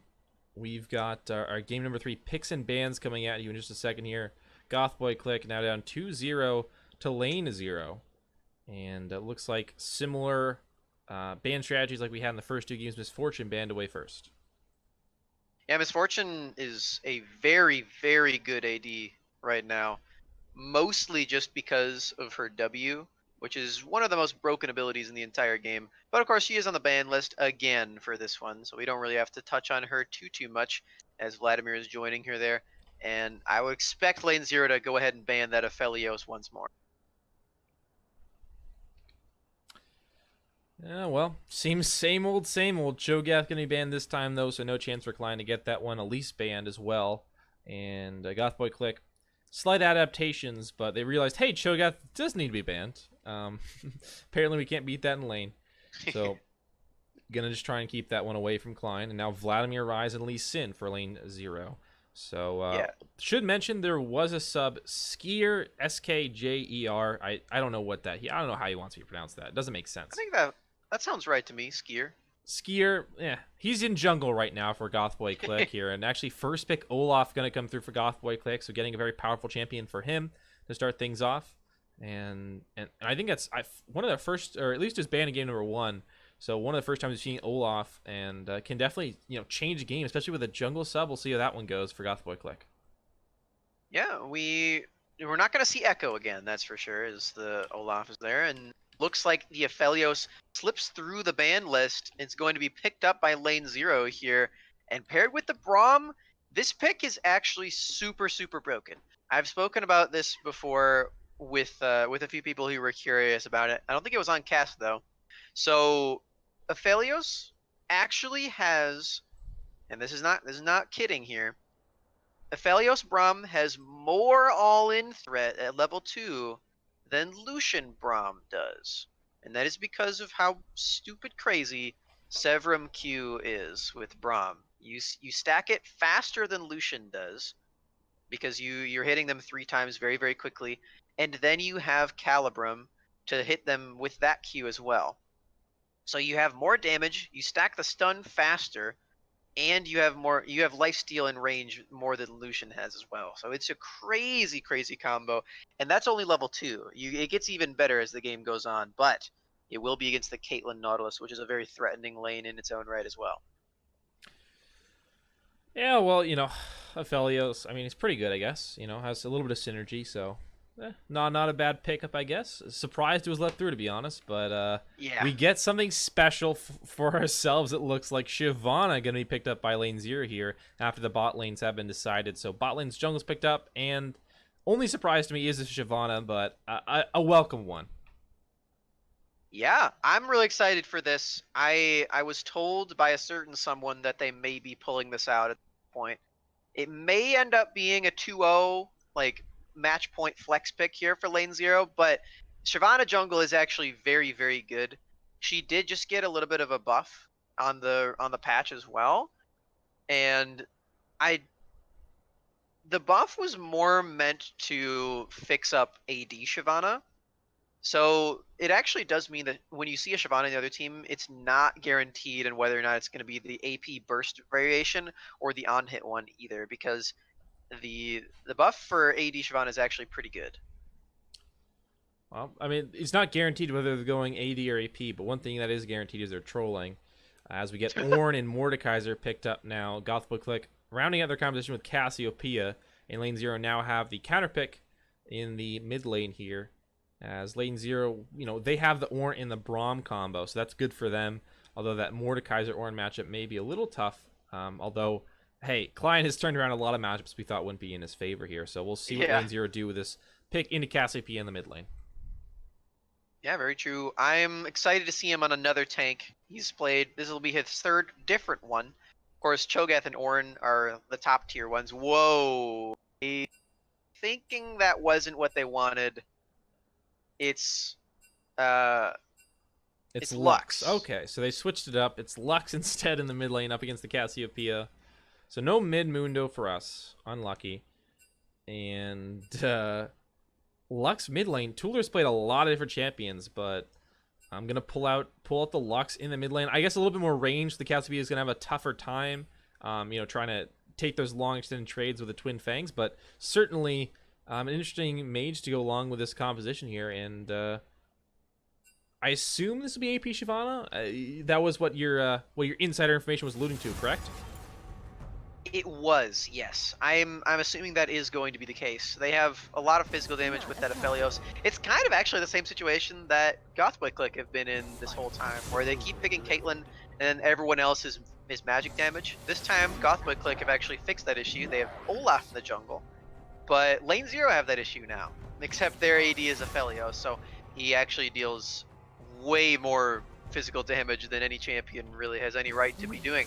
So I think it's a little bit more excusable for Aphelios than Caitlyn, especially because it's AoE damage too. You end up going for the Runaan's Hurricane, so you can auto attack everyone at the same time, kind of like Jinx does. Except Aphelios is just better than Jinx.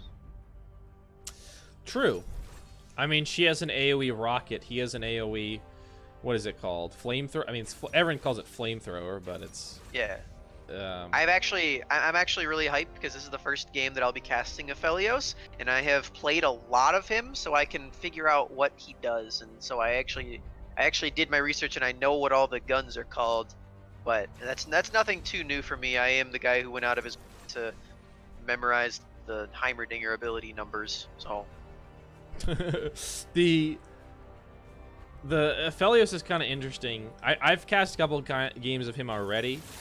I've had the privilege yes. of casting games of Aphelios. And he seems really good. Like, I don't see a weakness in this kid. Obviously, he is a little immobile. He doesn't have a dash to get away, but he does have a speed up in terms of movement speed.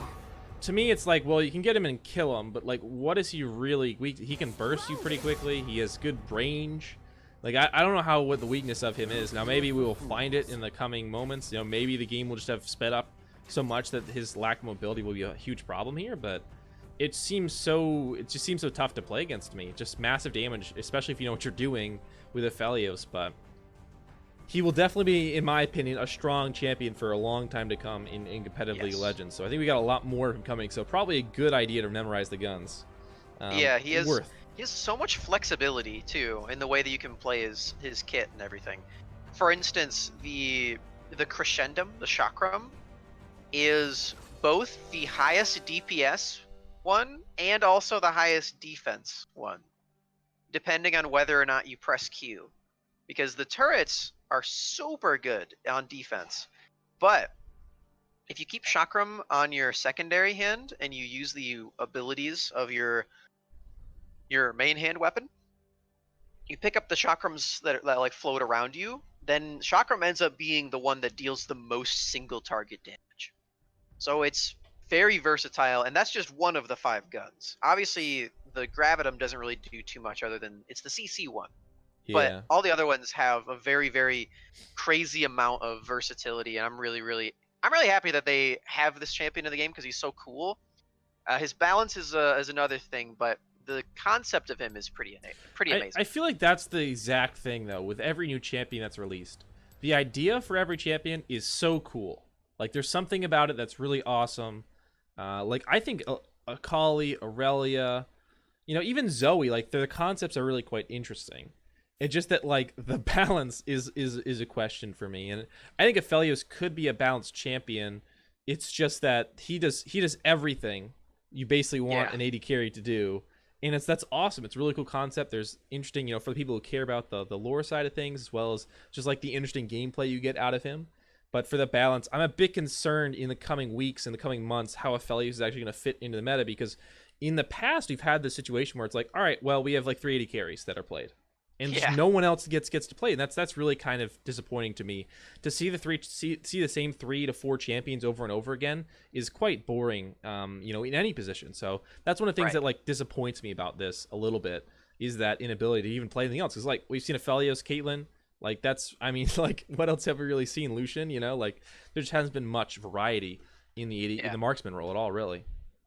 I will say that's kind of the nature of the role. It's kind of stat sticky, where whatever AD has the best stats, you just pick that one, and pretty much they all play out very similarly. So that's kind of the nature of the role, but it's really cool. I think that they're making all these new ADs that do different things. Specifically, Senna is one that I really like.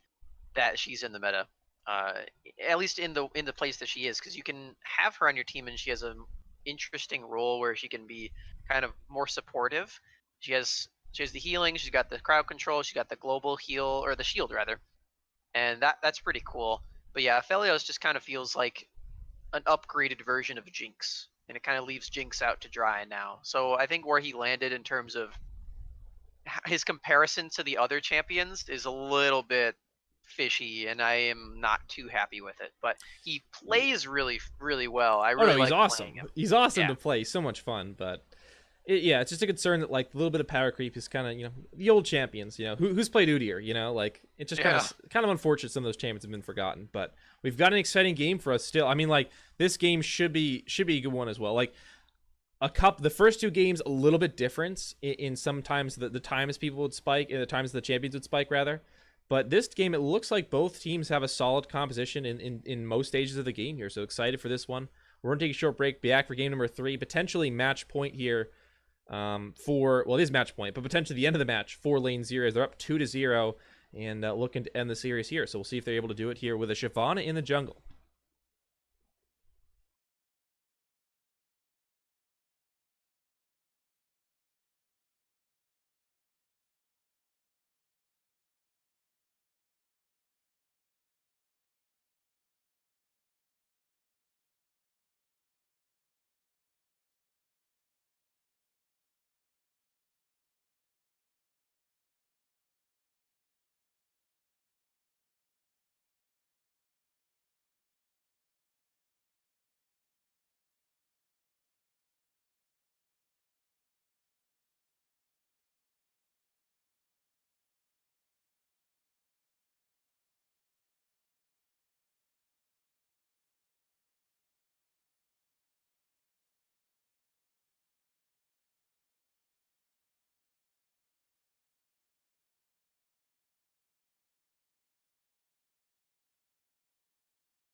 Welcome back, everyone.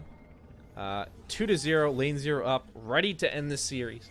We'll see if Gothboy Clique have anything to say about it. Looks like they're going for an invade on the top side, though. They've got an Olaf level 1 plus a Nautilus. So it looks like they're going for a level 1 potential. Looking for Klein here. Let's see if he steps too far forward. Yeah, they've even. Oh. Well. Well. You hate to see it. Yeah. I mean, it's customary at this point. It has to be done. But Has to be done. yeah, of course. And yeah, we've got Skier in here. That's how I'm choosing to pronounce his name. I liked the way you did it the first time, so I'm sticking with it. Maybe if someone in chat knows, then we can switch to that. But see, the problem is now, I asked chat, and then they give me 5 different ways to pronounce it, and they're trying to troll me, so they're just never trustworthy, Okay. Yeah, we are here. He's playing the Olaf, different jungle champion alongside a different player here. It would be honestly, it'd be pretty BM to Ian if Gothboy Clique brought in this new guy and they picked him Echo. Could you imagine? That would be that would be so brutal. But we were talking a lot about Aphelios in the draft here, and now we're actually in the game. We can kind of talk about the champion like drafts here, and the team compositions is really what I'm looking for here. I'm thinking that the lane advantage is actually in Gothboy Clique's side here. Not only because their lanes are looking really good, but also they have Olaf against the Shyvana, so they can get in there and gank really frequently. Because as overloaded as Aphelios does seem, getting hooked as Aphelios, you just die. There are a few champions that if you get hooked, or a hook comes at you, you can avoid it, or you can survive. Aphelios is not one of those. Even if you use both summoner spells, you're probably still dying to the Nautilus hook. Does turret block hook? Yes. If you have Chakram out, then you can block it with that. However, Chakram is the 5th weapon, so it's going to be a while before he has access to. Yeah, better get moving then. Start autoing stuff, I guess. As okay, Klein gonna get away safely, and the Lux just gonna throw out a little bit of damage here. As nope, Yeah, the invade's has continuing. They're still going forward. Dredgeline will flash away from Alstixi. That was interesting. 2 Poppy gets the flash. Yeah, Malstixi trying something that he really should not. Going and face checking the enemy team. He's doing it again.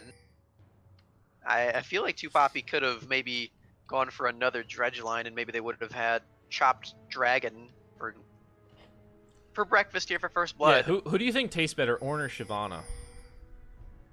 Depends on how you cook it, I feel. Yeah, because dragon, I wonder what kind of meat that would be like. Well, a hook comes through, and we're just stunning each other up. 2 Poppy already got the press attack debuff on him. Fails, takes a lot of damage from Knight of Zed, and the trap's raining down as Tuller takes a headshot. Hamlet's here, though, going to put some damage on Tuller.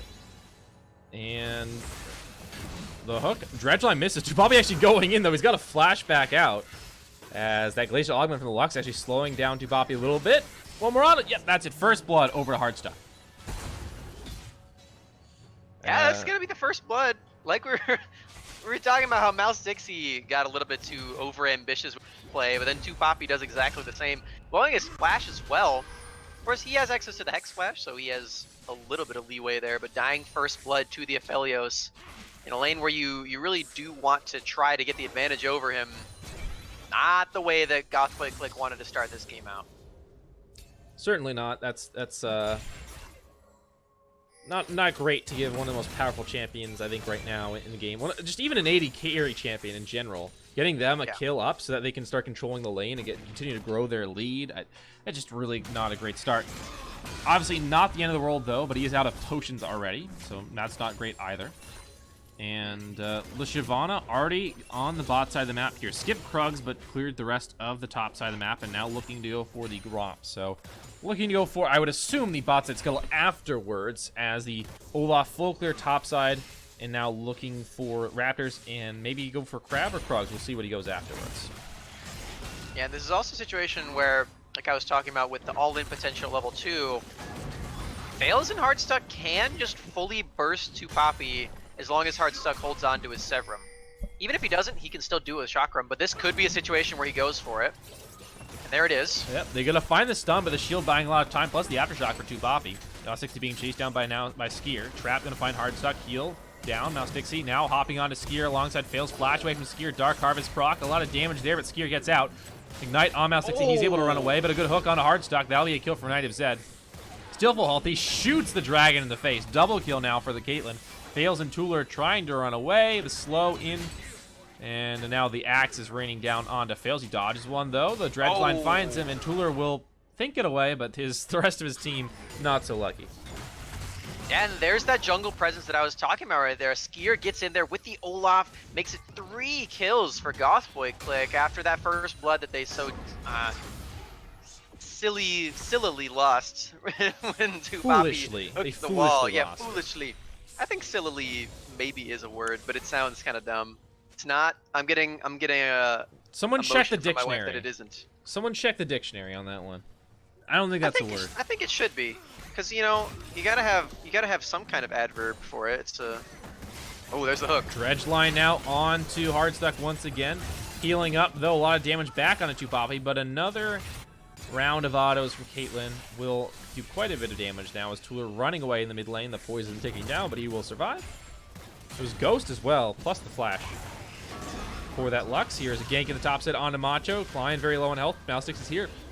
Chilling Smite down, flashing from Macho. Klein flashes away, and Mouse he's trying to get it, but he's getting very, very low. Charging with Klein, and Mouse gets it thanks to the help from his top laner. Good gank there, good 2v1 play. A little bit too close for comfort, but at least they get the gank off. Yeah, I think it will end up losing them the Drake presence, though. I don't think the Mouse Dixie wanted to be outside of the map that Skier was anyway, so it was a good gank, but it is going to be the Infernal Drake going over to Goth by Clique, and with the fact that there will only be one Infernal Drake on the map, they are going to be at a damage advantage for quite some time here without even really having to spend any of their gold. So, nice set of plays here for Goth by Clique, and Skier already making the substitute worthwhile, you gotta feel. It's a good start for the Olaf, sure. 1-0-2 now, and had a nice fight bot side, and now taking the Drake. Good start, definitely, for the Olaf and Gothway Clique. Reverse sweep. Well, a little premature to say incoming, but they're definitely off to a good start, at least, here in game number 3. And Hamlet now starting off with the tier. And Tool are kind of at an eclectic sort of items right now. He's got full item slots, but Macho now with the ult in the topside Klein, trying to survive, finds the knockup with the Searing Charge into the wall, and he will survive in the end, but down a lot of health now. Yeah, it's just going to be a one trade there for Macho. Tooler going to use the Ghost in the mid lane, thanks to the help from his jungler. Will be able to walk away there from Hamlet, but that phase rush means it's pretty much impossible to run away from the castle EP without using a summer spell. Now, this is actually quite interesting for Mouse Dixie. He's purchased 2 daggers, which builds into the Blood Razor jungle item. If you put all the item components he's got together right now, it would make Blood Razor. But could be going he does for end the up wanting Nashers. the Nashers too. Yeah. Right. So I'm a little bit curious as to why he's got those so early on, because you of course do want to finish up your jungle item. And the Luden's Echo would be the AP choice for Mouse Dixie, and he's got the Dark Harvest as well, so we're already assuming that he's going for that. Maybe when he recalls here, we'll get more information, because I'm a little bit perplexed if he does go for the Blood Razor. I do not think he should. All right, he's got an Amp Tome now, so I think we can stop worrying about it. The reason I would say maybe he went for that is because if you have 600 gold, you can either get 2 daggers or like 1 Amp Tome. You know what I mean? So it's like a weird. And plus, the daggers give you a lot more farming potential as opposed to the Amp Tome. Yeah, that's true. So that's the only reason I would say he'd go for that. Yeah, that makes sense. I mean, the Shyvana build is really, the AP one is more Forge God. The Forge God in the top lane. A knockup found, but down a lot of health right now is Klein. He's still firing back, though. Huge auto. Klein with the solo kill on the top side onto Macho.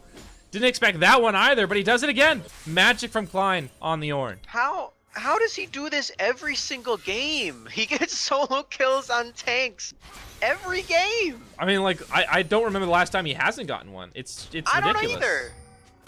Sometimes it takes a little bit. This time it took 8 minutes, but he gets one eventually. It's incredible. Down a bit of CS, but hey, man. Solo kill now, and the Mordekaiser 0-2. This is just an amazing top lane performance on Ornn, Cho'Gath, these tanks that are just like, all right, not really meant for solo killing someone. Hey, maybe if they really overstep, but like this is it's just insane what he's doing. A massively changing the way the game will be played as well. Because if he was losing in this top side, as you would expect, and then you have that losing bot side for the most part as well, then you lose complete control of the map right now, and the jungler can't really do much of anything. But now that they have a winning top lane potentially, you can play through that and try and sort of sustain the losses you've had here. Play for the top side, get the Rift Heralding, try and get your bot lane back into the game that way, you know. But with him, you know, without him winning, none of this would be possible. So this is just incredible for him. Yeah, super brutal performance on these tanks from Klein. All series long, all playoffs long. Just a great tank player. The impact of SFL, if you will. And we're in another situation where LNZRO are actually behind in CS on all fronts except for the jungle. Now, Mouse Dixie's not quite as ahead as he was on the last game, on the Rec side against the Echo. This time he's only a couple camps up, but still making an impact. He's still the one with most of the farm on his team, which is pretty surprising. Yeah, kind of weird the jungler's the one with the most farm, but he's done a good job of power farming up here. They've lost that dragon, unfortunately, for the Shyvana once to stack those up. But they've got a chance of taking the second one, maybe, and, you know, if that comes to pass, then that really helps out the Shyvana, and just him being this strong is definitely a really positive point for them in this game, along with Klein's play. Without those two guys doing so well, this game would feel much, much worse and that gold lead, which is only about 200, would be probably a couple more hundred, or at least, you know, maybe 1,000 or 2,000 here. But they've done a great job staying in this one here as Klein, you know, even health of the Mordekaiser, and already working up towards that first, you know, MR item. He's doing a great job there, but obviously concerning farm numbers if the jungler's out farming you. Yeah, it's crazy because the jungler's out farming people, but still the lowest level of the people who are not in a duo lane. Yeah. Oh, jungle experience. Why do they gotta do this to you? But anyway, he is playing this AP build. He has the Runic Echoes now, so he has the burst. He's got the ult as well, so he can still do things. Like, Shyvana's not really known for ganking, but when you are this AP Shyvana, you can kind of suffice to just ult and throw the E in, and then you're like, all right, well, that's pretty good gank. It just did 300 damage to my opponent. Well, caught in the jungle here is Fails. Pulled back by Dredge Line, trying to run away now. Back to his AD carry he goes. Stand behind him, not me, I guess. And terrain changing now to that of the Ocean Dragon. Fails surviving, though, is nice, and Klein enough to flash away in the top side. So Rift Herald being taken out by the Shyvana, and just some harass being put down right now as Hardstuck takes a lot of damage here. Blocked is the ultimate from the Caitlyn by Fails. Ace in the hole, not going to find damage now, but Fails has to flash away here as Hardstuck continuing to run away with his support, and so will Tuller back to the mid lane using Ghost. So this top side, bot side split still continuing here as Skier committing to getting these dragons and helping out his team there, while the Shyvana just trading farm into the top side and taking that Rift Herald. Yeah, it's worked quite nicely, I think, for Gothwick. Because the Drakes, having two of them when the Ocean Soul is on the table is so crazy. You are now twice as close to getting the Ocean Soul as your opponent. And that is absolutely brutal. Ocean Soul, I think, even after the nerfs, is still probably the most powerful objective in the game. Apart from maybe Elder Drake. But you need to get to Ocean Soul to even reach Elder Drake in the first place. So those are kind of not really comparable. As a nice 90 caliber net to avoid the Winter's Bite stacks. Alrighty, so now we don't have any neutral objectives up for a while. So it looks like the team's maybe looking for a few dive plays. The Skier's up in the top side here with Hamlet rotating as well. And now Call the Forge guy going to come down. He misses the recast, though. Klein does not get that off. Now Stixie putting a lot of damage down onto Yorn. Tuller coming in to help as well. It's a true 3-on-3. Root going to land. Double root for Tuller. And Macho trying to charge forward here. Dredgeline finds, unfortunately, the Hardstuck in the bot lane. He goes down, and now so will his support. Fails surely will fall. A couple more autos down. A 2v2 win there. Hamlet trying to go forward. Tuller dodges out on the poison damage there, but now he's got a flash over the wall. Macho in the front line healing up off everyone. Malstixie now will be able to dodge out the most key abilities here. They'll be flashing. Macho finds the kill now. Klein and Tuller underneath the turret, low on mana, trying to survive. Looks like it'll just be the one kill and the back off here as the backs are started by the two remaining members of LNZRO there, although hold on. They're being interrupted. Trying to back once more. But the ward's more important here. Macho trying to clear out the minions here, but I don't know if they'll be able to stop these backs. They will once again, thanks to Hamlet's range. Macho, though, is very low, and so is Hamlet in terms of mana. Petrifying Gaze used, but no stun found. Rooted is Klein, and so is Tuller. Oh, big stopwatch, and they find the kill onto Macho. Amazing play by Tuller, and Hamlet basically dead here. Fails giving chase. Hamlet will get out, so will Skier, but a 1-for-1 trade, and I guess an extended play, so a nice job there by Tuller. Yeah, it was a 1-for-1 in the top side, but still the bot lane definitely in favor of Gothwick. Like, they win the 2v2, getting a double kill on their Caitlyn. Really, really nice stuff in the bot lane there. And Tuller, even though he did get that outplay, still does not have his fully completed first item just because he's so far behind in CS. And unfortunately for him, it seems his team is taking the mid lane turret without him as well. He's missing out on a little bit of gold there, but... Well, the plates were down, so... Yeah. That's true. That's true. Well, Hart's not going to flash out on that dredge line. Didn't want to die a second time in a couple of minutes, so... We'll flash out. But yeah, the Rift Show dropped a little bit too late just after the plates expired, unfortunately. Yeah, First turret, though, still on the board, so that damage does mean something, perhaps, for later in the game. For sure. As we're kind of seeing the downside of picking Aphelios, is he does just end up getting well, Knight of Zed just uses the 90 caliber net and the Piltor Peacemaker and finds the kill there as Klein now fighting Macho once again in the top lane here. Klein's actually up a level. but not winning this trade right now despite the adaptive helm he's got. Oh, this is some risky business here from Fails. He's in a bush behind them. Knight of Zed now trying to be pincered here. He's knocked him out. Stixie with a shutdown. Big one on to Knight of Zed. Now here comes the Olaf with the Ragnarok, trying to find the enemy jungler here. Massive damage from Stixie, but not enough to return a kill. As Skier able to find the kill onto the Shyvana. Yeah, and 2Poppy and Skier doing a really, really nice job finding these repeat plays. And of course, Knight of Zed did get the solo kill on a Heartstuck. Oh, 2Poppy back interrupted, rooted by the Light Binding, and Tuller will grab that one, his second kill of the game. And now, well, actually, LNZRO grabbed a couple kills in the last couple minutes. Still down over 1,000 gold, and Klein once again having trouble against Macho. But he's got a heart of it. He's got the heart of a lion, man. He's just taking the beating and staying in this one. This is honestly just the effect of having an Olaf and a Nautilus on your team.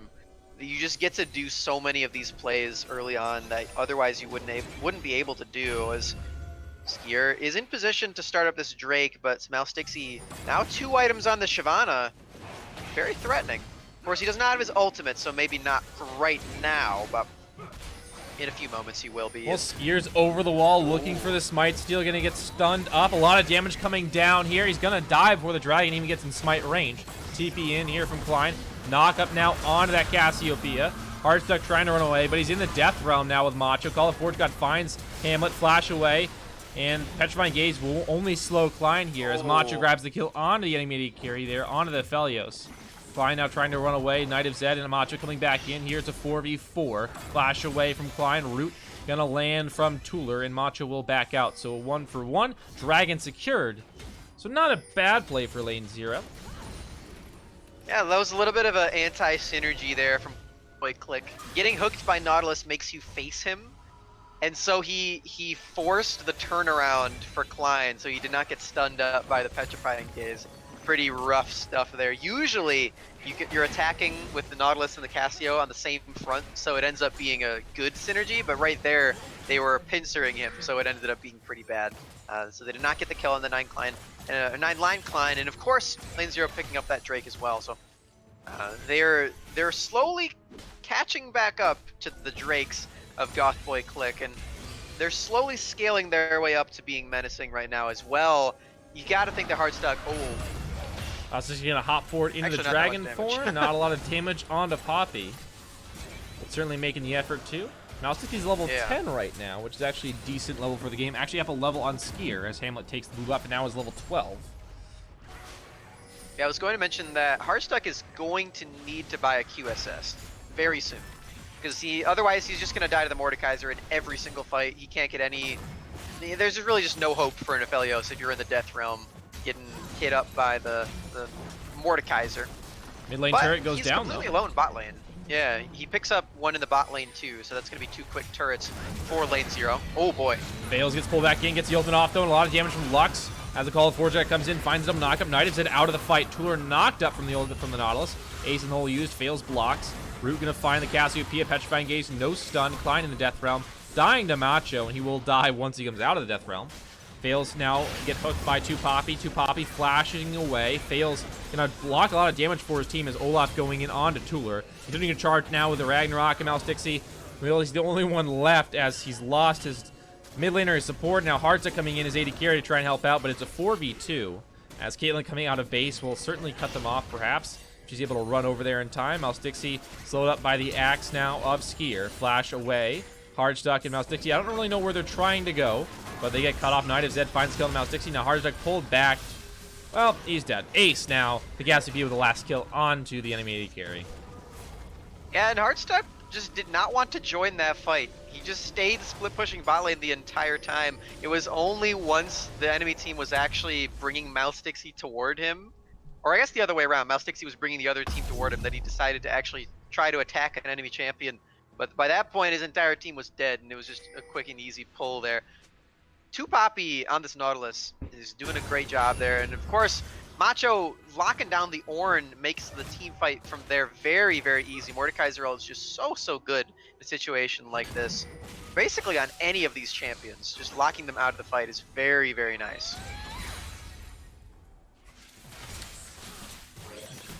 Baron up. We got a dragon about a minute 30 here. It's gonna be another ocean. So are starting to get up there in terms of dragon counts. As we got 2 for Goth Boy Clique, 1 for LNZRO. Red buff trying to be taken right now. Fails. Just seeing what's going on. Say what's up, guys. And Mouse 60 did just hit level 11. So he's going to have that ult up more frequently. The ult abilities are going to... That is going to be very helpful when you are trying to be this Oh no, the burst. Searing Charge interrupted here in the side lane. Bjorn may still get away though. The Klein trying to run it out. Rift Herald summoned in the mid lane. Turret about 3/4 health. Charge in from the Rift Herald as Klein caught in the Death Realm. Turret still about 1/4 health. That's being slowly chipped away here, but the Lux finding a lot of damage on the Knight of Zed. He's in the front line. Down he goes. Tuller with the kill. Now Klein trying to run a call. The Forge got him to be recast. Knockup found, but Klein, he's only buying it at a time. Will eventually die to Macho's just swirling metal of death. I don't know what really goes around him, but he certainly killed Ornn there. Yeah, I think it's like iron shrapnel. I think that's what. That's what it was on the previous Mordekaiser as well. Yeah, so I Right. would assume it's just like metal that's floating around him. Yeah. Which I guess Magneto has found a champion in League of Legends, so that's pretty cool. Yeah. Yeah, for sure. Is his title still the Iron Revenant? I believe so here. So actually, he's now in a 1v4 situation, caught in a little bit of an awkward place. Oh. And he will die soon after taking out his competition in the top lane. Actually, I think that's his new one. I think before it was called something else, but it is going to be a Baron trade here. Hamlet just dealing so much damage with the Cassio. Baron traded for Ocean Drake? You gotta say that Gothboy Clique got the better end of that. Certainly would, although they, getting that kill back, considering they're a little bit behind here, not the worst thing in the world if the Baron power play isn't much. Because right now, look, LNZRO actually the ones pushing here in the inner turret in the mid lane. As, a nice bind found by Tuller, but Tupapi able to survive that. And, yeah, we have the inner turret, so not a bad start to the Baron play for LNZRO. We'll see if they can try and stall this one out. Yeah, as is usually customary right there, if you do go for a sneak little Baron, you lose priority on the map for a little bit. So LNZRO taking that opportunity to take both mid turrets, or at least the one that was left.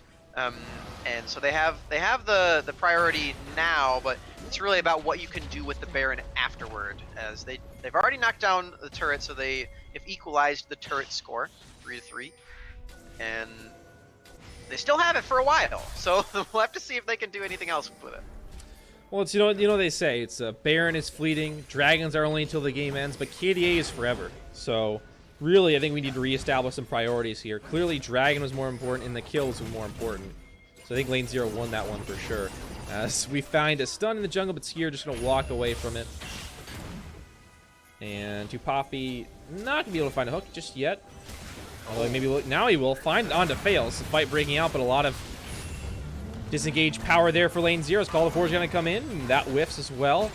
Tupapi caught away a little out of position there. He's going to have to flash back towards his team. As at least the cooldown gained there for LNZRO.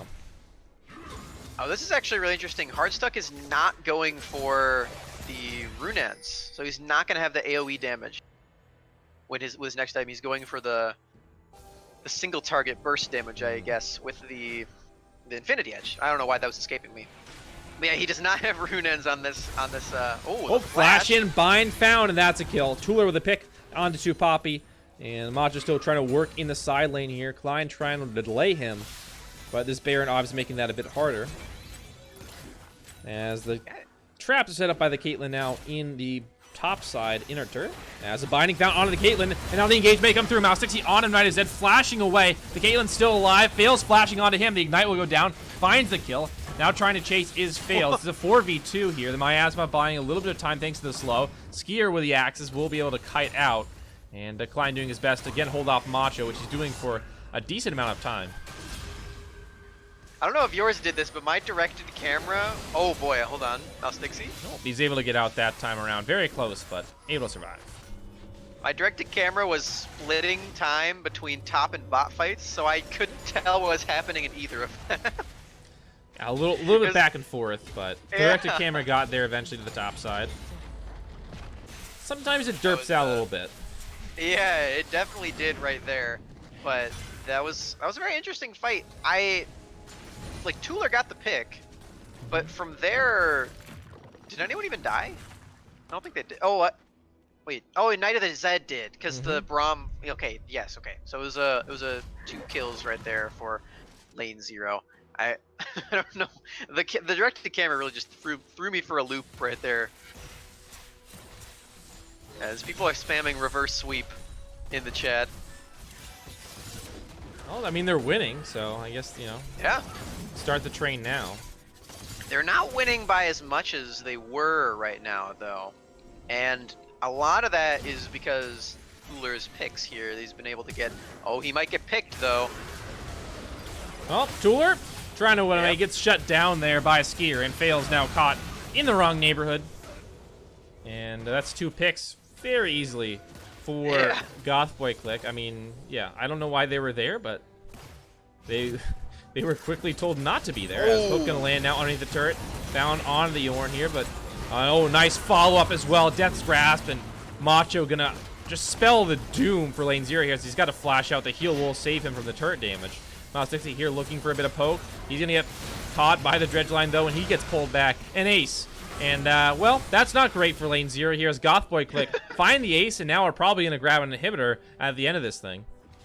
Yeah, you got to think that they will. I don't think they can end right now because Tuller, of course, is alive. He has a lot. And maybe just because of that, if he just... then they can't ults the wave. Only the cannon minion left. Skier trying to run in, flash in from Hamlet. Ragnarok use fails, though. He's doing a lot to try and save Tuller's life. He will keep him at bay, and Tuller will survive here. No minions left, but the inhibitor is open. Looks like they won't stay, though, so the inhibitor actually survives. It's actually not bad for Lane Zero. They didn't even lose the inhibitor there. I think that's actually... I'd call that a win for them, at least morally speaking. You know, they don't lose the inhibitor here, lose the turret, but after an ace, I'd call that a win to me at 27 minutes. Yeah, I mean, they did still... 5 of them did die. I mean, not good. So it's just like... Yeah, I don't know if it's a win, but... Mentally, it's a win. Mentally, it's a win. And now they get the Drake, too, so... Oh, well... Oh, actually, a trade here. They go to the Drake, and unfortunately, Goth Boys like come back and are able to take out that inhibitor. So, an interesting trade there for the Dragon. You know, again, inhibitors respawn. You still have the Dragons for the rest of the game, so we'll see how this plays out. Could be good now for Goth Boy Clique, but in the long term, could be good for Lane Zero. We'll have to see. Ace in the hole used, and the Wells the knock-up. As Hardstuck now getting jumped on by Macho, flashing away. Macho takes Tuller into the death realm. I'm going to slow him up there. As Call the Forge Out going to come down. And now the recast can't be found. Klein misses it once again here. Tanking in the front line. He is still buying time. Now 60 in back line. Going to find the kill on the Night of Zed. Klein knock up onto Tupapi. In the back line, though, the fight is completely switched around. Macho running away. Skier with a double kill. And a smackdown for Macho. Mouse 60 the only one left alive. The front and back lines of both teams completely swapped. And now... in the mid lane they go. Goth Boy Clique, I don't know if they can win. They've only got 1 minion left, but it's a super minion. Oh, and, does he get the recall? Oh, the recall gets canceled. The Siobhan is trying to... She cooked off the minions, though. Will that matter, though? They're just going to tank it with the super minion, and the Skiers actually might die. He's going to die to the turret. So there's only 2 left, Macho and Hamlet, and the minions are respawning. They've lost super. They can't end. Shyvana cutting off the wave is actually a good thing in the end because it took so long to reinforce. And they won't be able to end once again. They get the inhibitor this time and a Nexus turret, but no end to the game here. And this time is not because of a trolling Yasuo. That is insane here. And now Skier is dead. The Baron is up. Does this mean that Lane Zero can take the Baron? I think so. There's my goodness. 10 seconds left on the Olaf, and he's still got to run out of base towards it. The Baron damage is okay with the Aphelios here. Oh, a catch! Mouse Dixie's found him. That's a dead snake. Not even trying to shed her skin. She just dies. The AP, man. God. All right, can Goth Boy Clique actually get in this? If Zed's trying, he's got the traps. Setting him down. Call of Forge God, Mouse Dixie getting back in the pit. Call of Forge God finds a knock on all 3. Macho in the pit, though, on a Mouse Dixie in the death realm. Flashing it over the wall. Will try and survive for now, but he will find the kill on a Mouse Dixie. Olaf is back. Skier's here. Oh, stopwatch going to save fails for now, but no, hold on. The Aphelios trying to fire away in the back line. The damage is good. 1 kill already. Tupapi going down as well. Skier, though, he's found Hardstuck. Trying to cut away. This gust of Well, Shell Stud is going to get it. Knight of Zed with a cleanse, trying to get out. He tries to get away, but an auto gets it from Tuller. And now the Baron maybe can be taken. The minions are beating away at the base, though. They're trying to get to that Nexus turret. Baron being taken here. And the minions are going to be, I think, stopped as the Lux is backing. So it should be Baron and a save base here for Lane Zero. Yeah, two huge parts of that fight right there. First, the Mordekaiser onto the Shyvana, so crucial at making sure that Mouse Dixie was not able to deal any damage in the fight. The second one, though, was Skier Ragnaroking past the Aphelios at no health when he could have auto-attacked him like once, and he would have killed the Aphelios. But instead, Hardstuck got a double kill past Skier, because Skier tunneled on Tuller, didn't kill Tuller, and then he got caught in the middle of the team and died. It was really, really brutal fight from Skier, and it ended up with Lane Zero getting that Baron. They're one Drake away from getting the Ocean Soul. This game is actually really, really close. The only thing that doesn't really make it close is that Lane Zero have an open Nexus, so they could get backdoored. But these fights are going to be super, super close. 31 minutes now, and 25-8. Actually, Gothboy Clique up quite a bit in terms of kills there, and a little bit in gold as well, over 3,000. But ace in the hole used, not much damage on a Hardstuck. But again, I feel like these fights have been pretty even here, so I don't think that the lead is really too much to write home about in terms of the fighting power of either side at the moment. But we'll keep our eyes on it. This is just so tense. I don't want to get too off on a tangent because I think fight's gonna freak out at any moment here. But oh, here it comes. Yeah. Yep. Call the Forge God channel. Klein gonna find the knockup, but only onto 2 Poppy to support. Skier running away. Ult from Aphelios is gonna find a double root. The follow up just isn't there yet. Right now, Lane Zero are caught in a choke point. Aren't able to get through. The Caitlyn trap's preventing that. And the engage not gonna really work out in the end. Yeah, that may have pushed them off the Drake as well. 20 seconds on that as Klein gonna have to charge away. They really did not want for this to happen because they do desperately need that Drake soul on this team so they can sustain up in these fights. Because Lux just a lot barely of their missing damage that is one. super burst heavy, and they want to be able to stay alive long enough to where they can do the burst combos multiple times in a fight. Drake is up. It's a nice set of turrets, or traps there. Knight of Zed. He's gonna place them again. Oh, okay, Lux just really whiffs the ultimate there. Oh! Big pull by Macho. Flash out and the engage. Not really followed up on. That's the good news for Lane Zero. The Dragon will be taken, though. The Olaf securing that one. Klein trying to run away on the left side of the fight. Gets pulled back by Macho here. Oh, but Macho taking a lot of damage in the death when he goes up behind, though. A significant health lead right now. Taking a lot of damage, though, and his team isn't there to support him when he does come out. Not able to find the kill, and now heavily smacked down. Macho with the kill on Decline. That's one member down here for Lane Zero. Inhibitor and Nexus open right now. They've got to get back to base here. They've got Baron-empowered recalls. They're trying to start channeling them, but they're going to get interrupted. And now Caitlyn making her way down mid lane with some support, and the Olaf using the Ragnarok trying to just interrupt backs right now. But the Olaf... Oh, actually, no, the Baron did timed out. They won't be able to have the empowered recalls now. Fails being chased down by Skier. And in the base, Mouse Dixie trying to hold off Macho and Knight of Zed. Now, stopwatch youth. They might just find the 2v2 win here. Tuller low, so is Fails. That's a kill for Hamlet and Skier. Mouse Dixie trying to stop them on the other side here with the Hardstuck's help. But Macho, just barely misses that hammer smack onto Mouse Dixie as, big damage now. The Felix gets the shutdown, but immediately killed himself. And that might be the game here. It looks like battled back, and now Gothboy Clique are going to take a game off of Lane Zero here. Call of Forge got in, but it's too late. That's going to be it. Gothboy Clique get the first game of the series. Yeah, and this is not just going to be a clean sweep right here for Lane Zero. It turns out here coming in is the breath of fresh air that Gothboy Clique needed to get back into this series and get back on their feet. Super, super good game from him to Poppy as well. And of course, Macho with those ultimates, just so brutal in every single fight where he got those off. Absolutely phenomenal. I'm super, super excited to see game 4.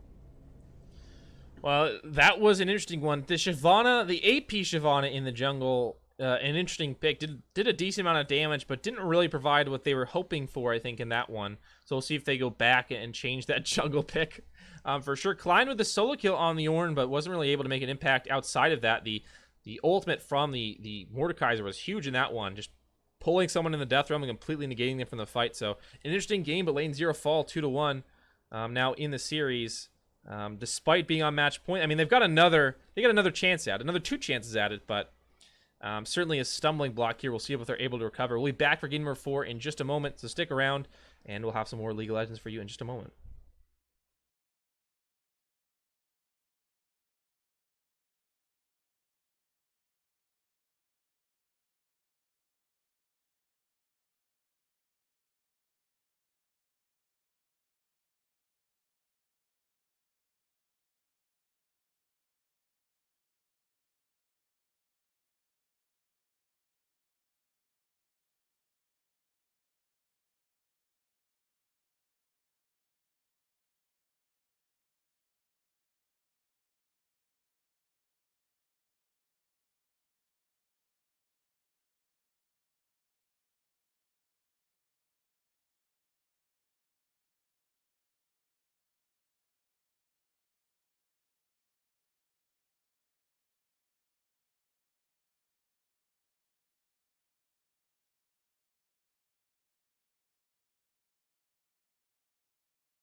All right, we're back. Game number 4. LNZRO is still up in the series 2-1 and on match point, but lost our last game. Reverse sweep has begun.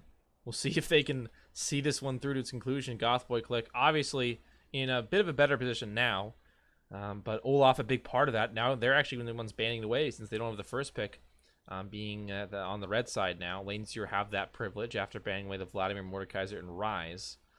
Can't get the Cho'Gath or the Misfortune. Would have been nice for Klein, of course. But Lucian first pick.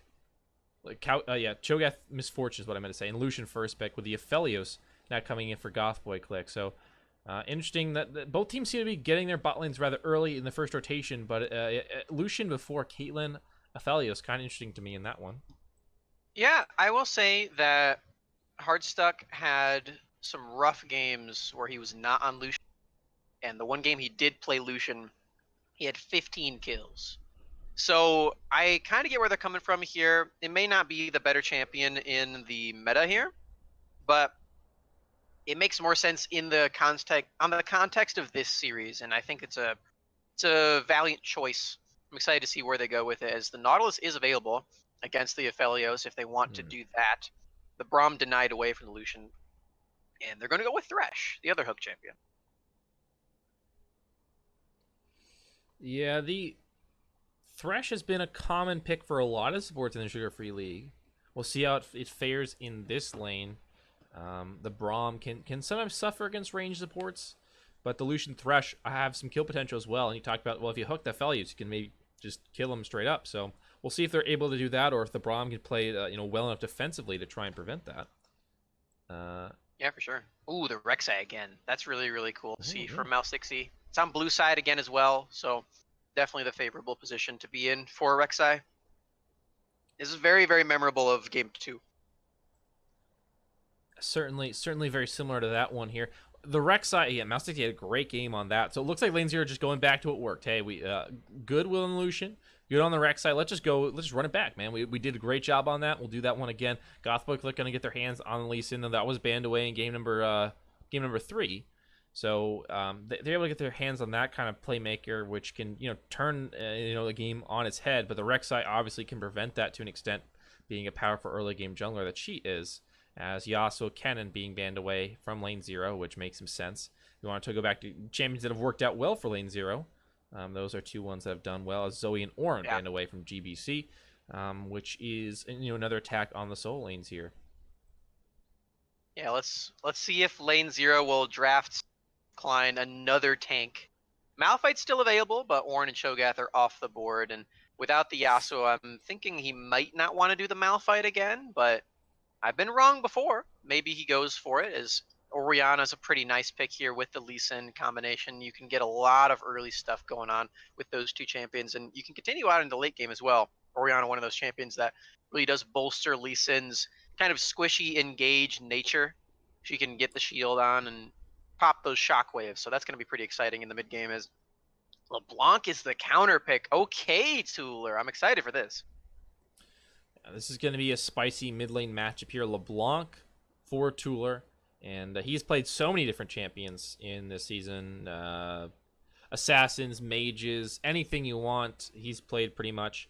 But LeBlanc this time around, and paired with the Rek'Sai, that can be a devastating combo to go across the map, get some dives off, or even just a gank in the mid lane is scary as well. So that is definitely an interesting bit. And now LNZRO going to go ahead and grab the Poppy. It looks like a blind Poppy. Obviously have to blind pick one of the lanes on the second rotation. This time it's going to be the top lane, and the Poppy, not a bad one to do it with. So, Klein not getting his favorite tanks in the top lane, but he does get a decent one that still has some potential to throw out some damage. Yeah, it's definitely one of those ones that is a tank that can deal a lot of damage. And honestly, what tanks?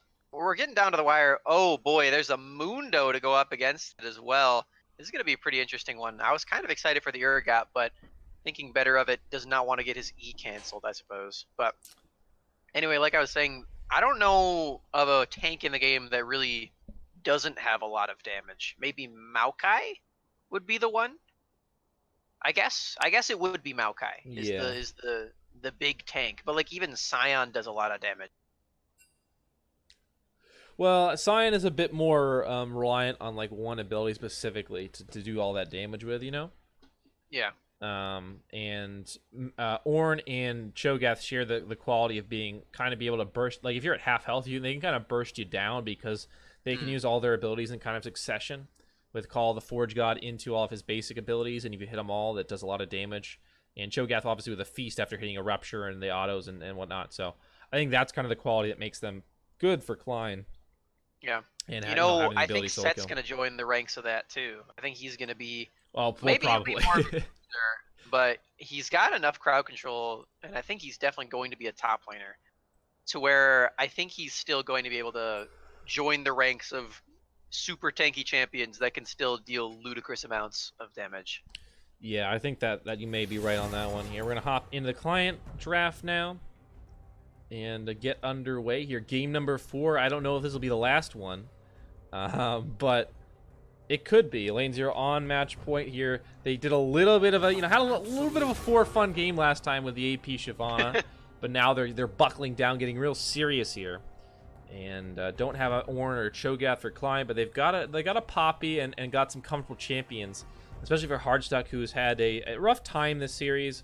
In some games, been great in others. So we'll see if getting that Lucian can help him out. But certainly getting all those pieces together is important for them so that they can close the series out strong, because it's still the semifinals. This isn't a joke, like, sure, they've got a couple games to spare, but you can't toy around with your food for too long, otherwise eventually it's just going to bite back at you. Yeah, for sure. It might just be that Hardstuck wins every game that he's on blue side and loses every game. Could be. Which, actually, if that was the case, I think you would be able to get to rank 1 doing that. Because you would play, so you'd queue up, right? If you get blue side, alright, cool, you just win. If you get red side, then you dodge. And then you don't play for that. And you don't take the LP loss or whatever of continuing to dodge. So well, then you just only get blue side games. Yeah, you got to figure out though if that's actually how it works though, because you got to test it out. Yeah. How do you know that you always win on blue side and always lose on red side? You got to figure that out and then play around the strategy. You I'm have not to do big pretty brain enough for extensive that. tests. Yeah, exactly. But once you did find it out, you would definitely be able to get to rank, I think. As long as you do the dodge thing and you just dodge all the games that you know that you're going to lose because you're on red side. It wouldn't be as effective for a league like this. Then you are just a coin flip player. Coin flip player though is almost the most consistent player you can have.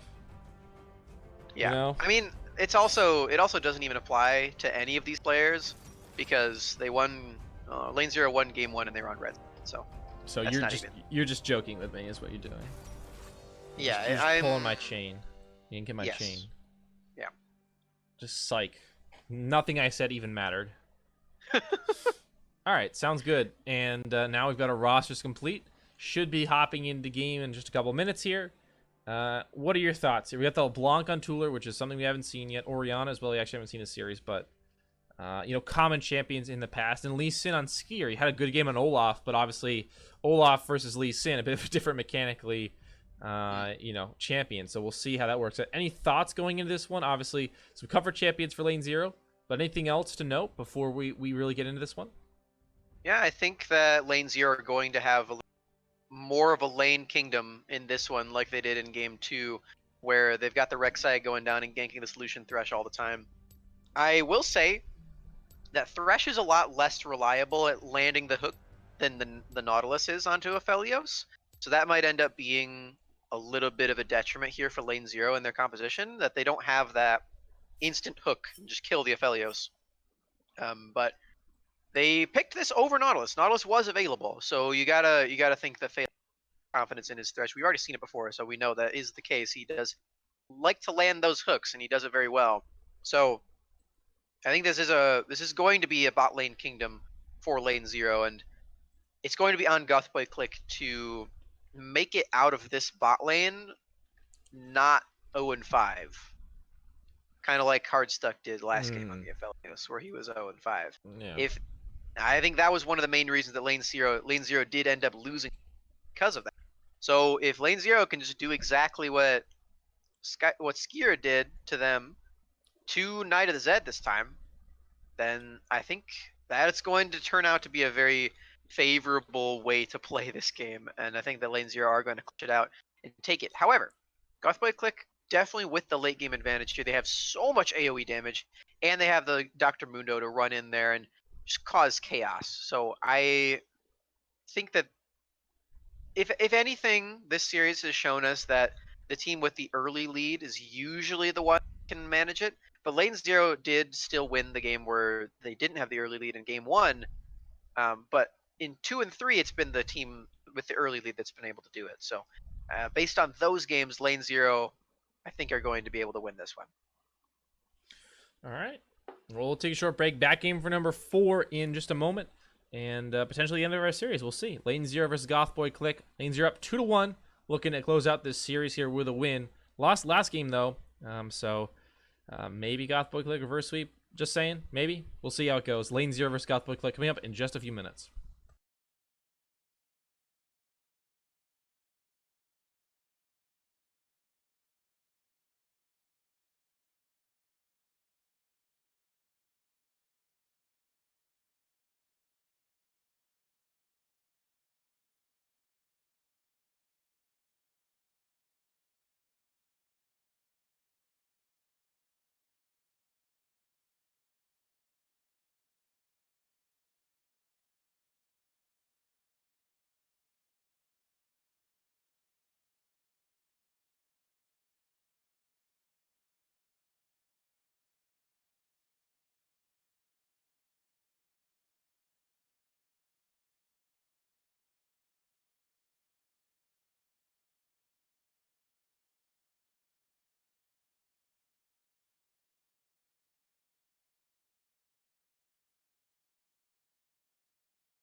Welcome back, everyone. We're ready to go here, and already an invade a little bit. Looks like Lane Zero getting a bit antsy, walking into the enemy jungle here. A couple cleavers from Macho. And another cleaver. Death Sentence. Oh, gonna be flashed away from Macho now flashless. Lee Sin?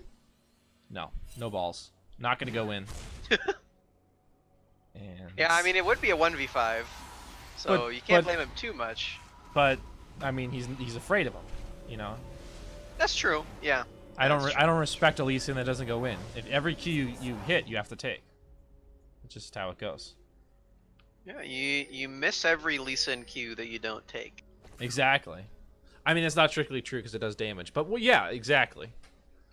You're right. I mean, the connection, the Resonating strike. True. Is what I should have said. True. You miss every resonating strike You that don't you don't take. hit. Yeah. You don't. Yeah. you That's don't take. true. So there you go. See, he just took that one. See, he got that one, but he didn't take the other one. I say he's not man enough. So you can fight the blue buff, but not lane 0, huh? Yeah. Okay. You're gonna fight a defenseless forest creature. All he's got is his fist to fight you. You're a trained martial artist. That guy, he's just been sitting in his forest, minding his own business, and you decide to kill him? Yeah. No it's just chill. It's just like when Fails started hitting. Ooh, one nice hook. Yeah. Not gonna do anything. Well, but you miss every death leap you don't take. yeah. We got 2 champions we can call him out on now. Exactly. Is there another one in here? Well, you miss every void rush you don't take. True. So there you go. Yeah. So we got 3 of them. Disappointing, honestly. It really is. All right, well, we got the junglers fighting here on the top side. Rek'Sai and Lee Sin. Yeah, I we do. don't know why the camera's here. Go to the junglers. They're fighting. Mouse, did you might try be to a get hook. this red buff? Yeah, level 2. Okay, no, back. Bad camera. They're all happening up there. Yeah, fight over this red buff here. Hamlet Skier here as well, but Macho caught on a little bit of the awkward side here. Above, flash in. The stun gonna land here. Klein gonna secure first blood.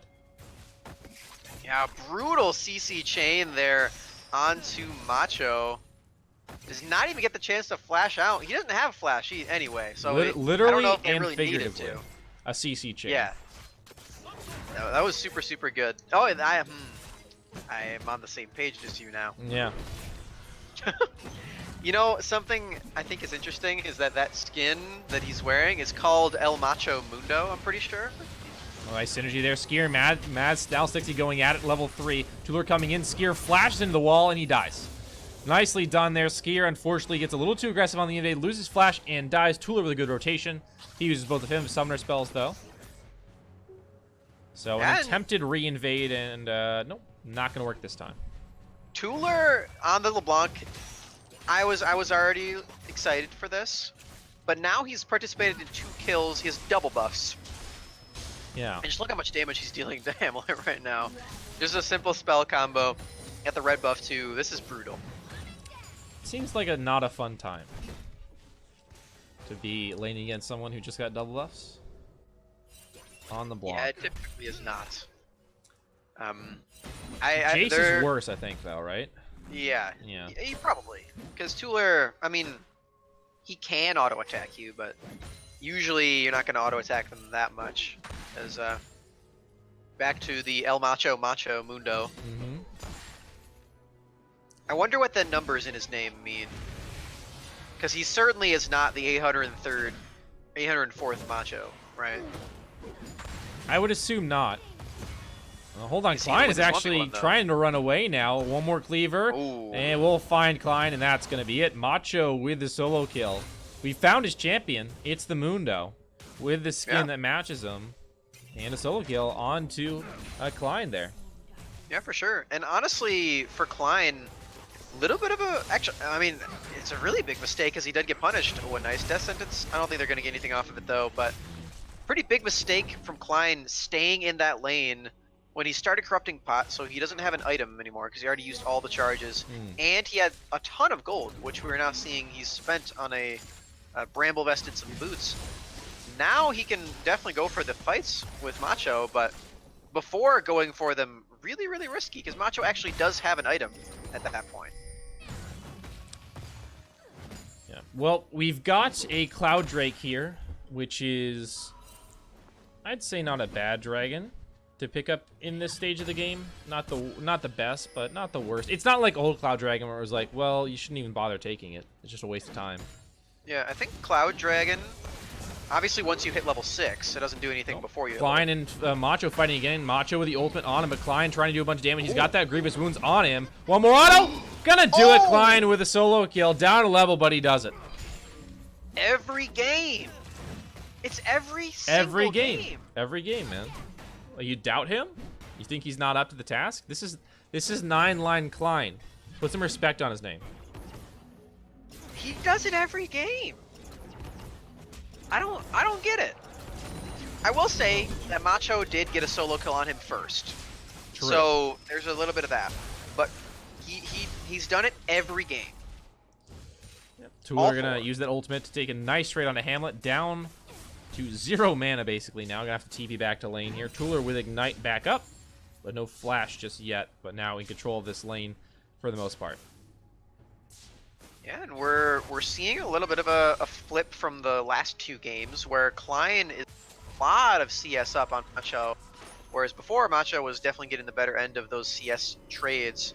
Still much the same in the mid lane. Hamlet still farming very, very well, but again, hard stuck, farming better than he has the last 2 games, and he's back on the Lucian again, so he's going to be looking pretty solid.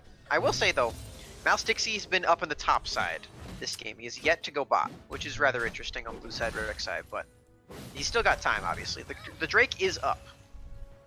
Maybe he backs here and goes red buff into bot side, although he's walking towards top side. It looks like it's just for the Skull over now.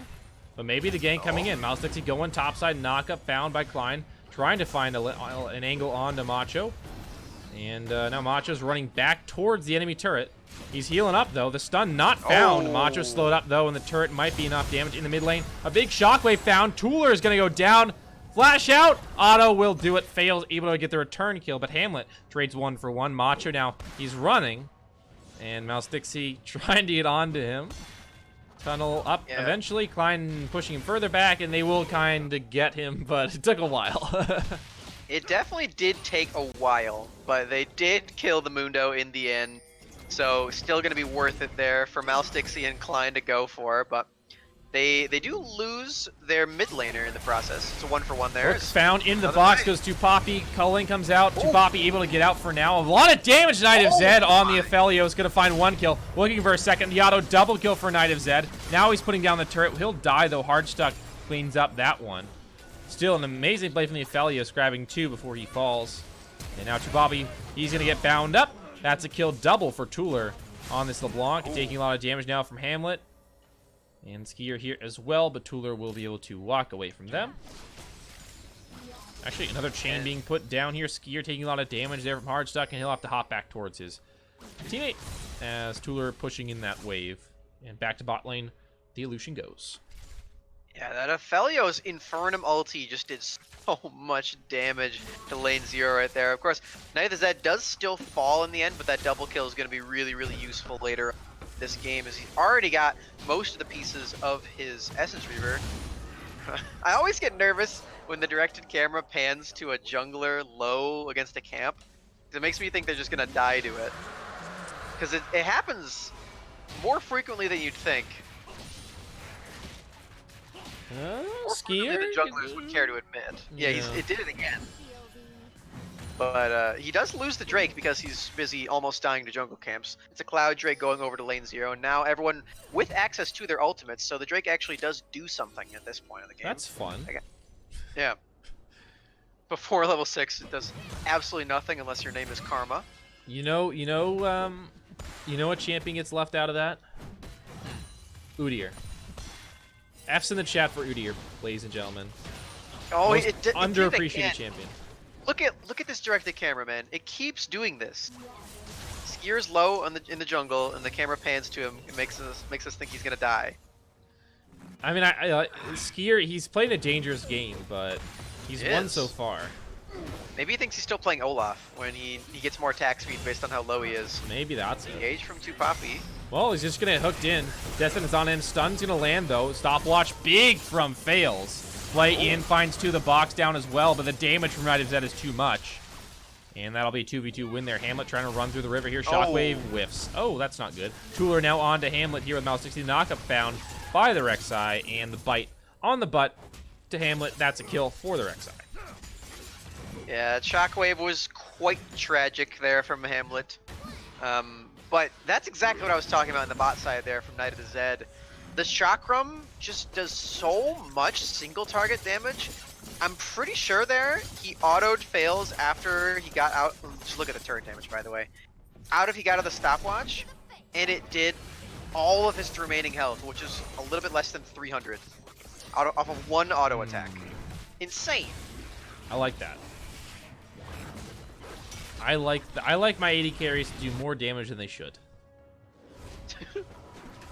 That's how I like. It just looked like AD Draven carries. at that point. Draven doesn't do that much damage, dude. You don't think so? I think one Draven auto does that much. Yeah, if he's got like 3 BF swords at like 11 minutes, sure. Well, Knight of the Zed did have a BF sword in the call feed, so there's that. But I'm pretty sure that one Draven axe does deal almost 300 damage in one hit. Yeah, before resists come in. Bro, the Draven subreddit is gonna be fuming after they hear this. Those guys get mad real easy. I've never been on that subreddit, so I can't say. Yeah, it's an interesting place. Fails. Is it 2BM to say that he fails the hook? It's not 2BM. It's just cringe. That's Okay. what I'd say. That's even worse. Yeah. Well, here comes Alright, good thing Skier I with the didn't say insect. Gonna pull back. Mouse 60 down he goes. Skier has to flash out the chain to land, and that will be a kill for their old Blanc. Stun in the front line for 9-line Klein onto 2Poppy. Colin comes out doing a lot of damage, but it's absorbed there by Macho. Flash over. Tooler and Fails and Hardstack trying to run. A chain be found onto Macho. That'll buy enough room for Hardstack to get out. And Tooler should survive as well. So not terrible on the exit, but certainly the fight wasn't great. Yeah, I believe that was a 1 for 2 for lane 0, so a 2 for 1, a favorable trade for Goth Boy Clique. Still getting these fights all in all right there. Knight of the Zed just doing so much damage in this Aphelios. Again, he had the caliber mount that time, so he can shoot you from anywhere, and he did it twice there. So 9-line Klein was completely out of the fight. He has a Bramble Vest too, and Ninja Tabby. But Knight of the Zed just took him down with those Calibrum hits. Feels pretty bad. Feels really bad. Now he's got the Infernum. No ults. And he looks like he's actually using up the shots as well, so. Just trying to clear the wave. Seems. Yeah. As Mouse 60 going over, looking for the steal. Won't be able to get it. Skier that will get the blue buff, so not onto the mid laner like you would like. Yep. As a Caliber Motto onto the support. Yeah, I'm honestly very surprised that Hamlet and Skier didn't go for the Rek'Sai that just tunneled into their jungle. They just kind of let him leave. But, you know, all's well that ends well for Mouse Dixie there. And 2Poppy now fully completing the Knight's Vow before Fails is even done with a Chain Vest, so that's looking pretty good. Yeah, not great knockup from Mouse Dixie over the wall on a Knight of Zed. Here, Flay finds 2. Now the box comes down. Knight of Zed will fall. TP coming into Poppy. 2v1 right now. Hamlet's here though, and Skier making his way over. Shockwave finds Mouse Dixie. He's going to try and run away. Hamlet comes in with the auto stun. Hamlet finds the kill on Mouse Dixie. Hardstuck dashing with him in pursuit. Skier just blown up by Tooler. 2Poppy and Hamlet running away. Hamlet out of mana. Klein here as well with his TP. Tooler and Klein getting sped up there by the Rift Scuttler, and 2Poppy will just try to sacrifice himself to buy a bit of room for Hamlet. Chain though on Hamlet. The stun or the root found. Need a bit more damage, and that'll be it. Tooler with the kill. A massive play by Tooler, and 9-line Klein coming in. Macho, though, going to get some time alone with a turret in the top side. Yeah, Tooler just is dealing so much damage on this LeBlanc right now. 6-1 and 4 on it. And yeah, just the exact champion that you want to get in there and clean it up. Knight of the Zed forced to go for a Hex Drinker second item on the Aphelios, even though he has 5 kills and he's super ahead. But that was for sure the top. Yep, and the mid lane turret will be taken there by lane 0. Skier here, having some flashbacks. Rooted. Klein here. Stun not found, but they get the damage anyway, and that'll be Tooler. That is his 7th kill of the game. Yeah, honestly, you have to be pretty unlucky to miss a wall with Poppy E. It's very, very easy to hit the wall. And I've seen him miss it like 3 times. That's actually really unlucky. I'm not even going to say that he's like doing a bad job because it's very close. He's just, Poppy just not agreeing with him in this game. It's the curved wall really messes up the hitbox. Yeah, but he's done it on a few walls Yeah. where it's just barely not gotten the stun. Well, It's Macho has found Mouse Dixie in the river. The knock up there, but I don't think this Rek'Sai is going to live long. Down she goes. Unlucky to walk into that brush.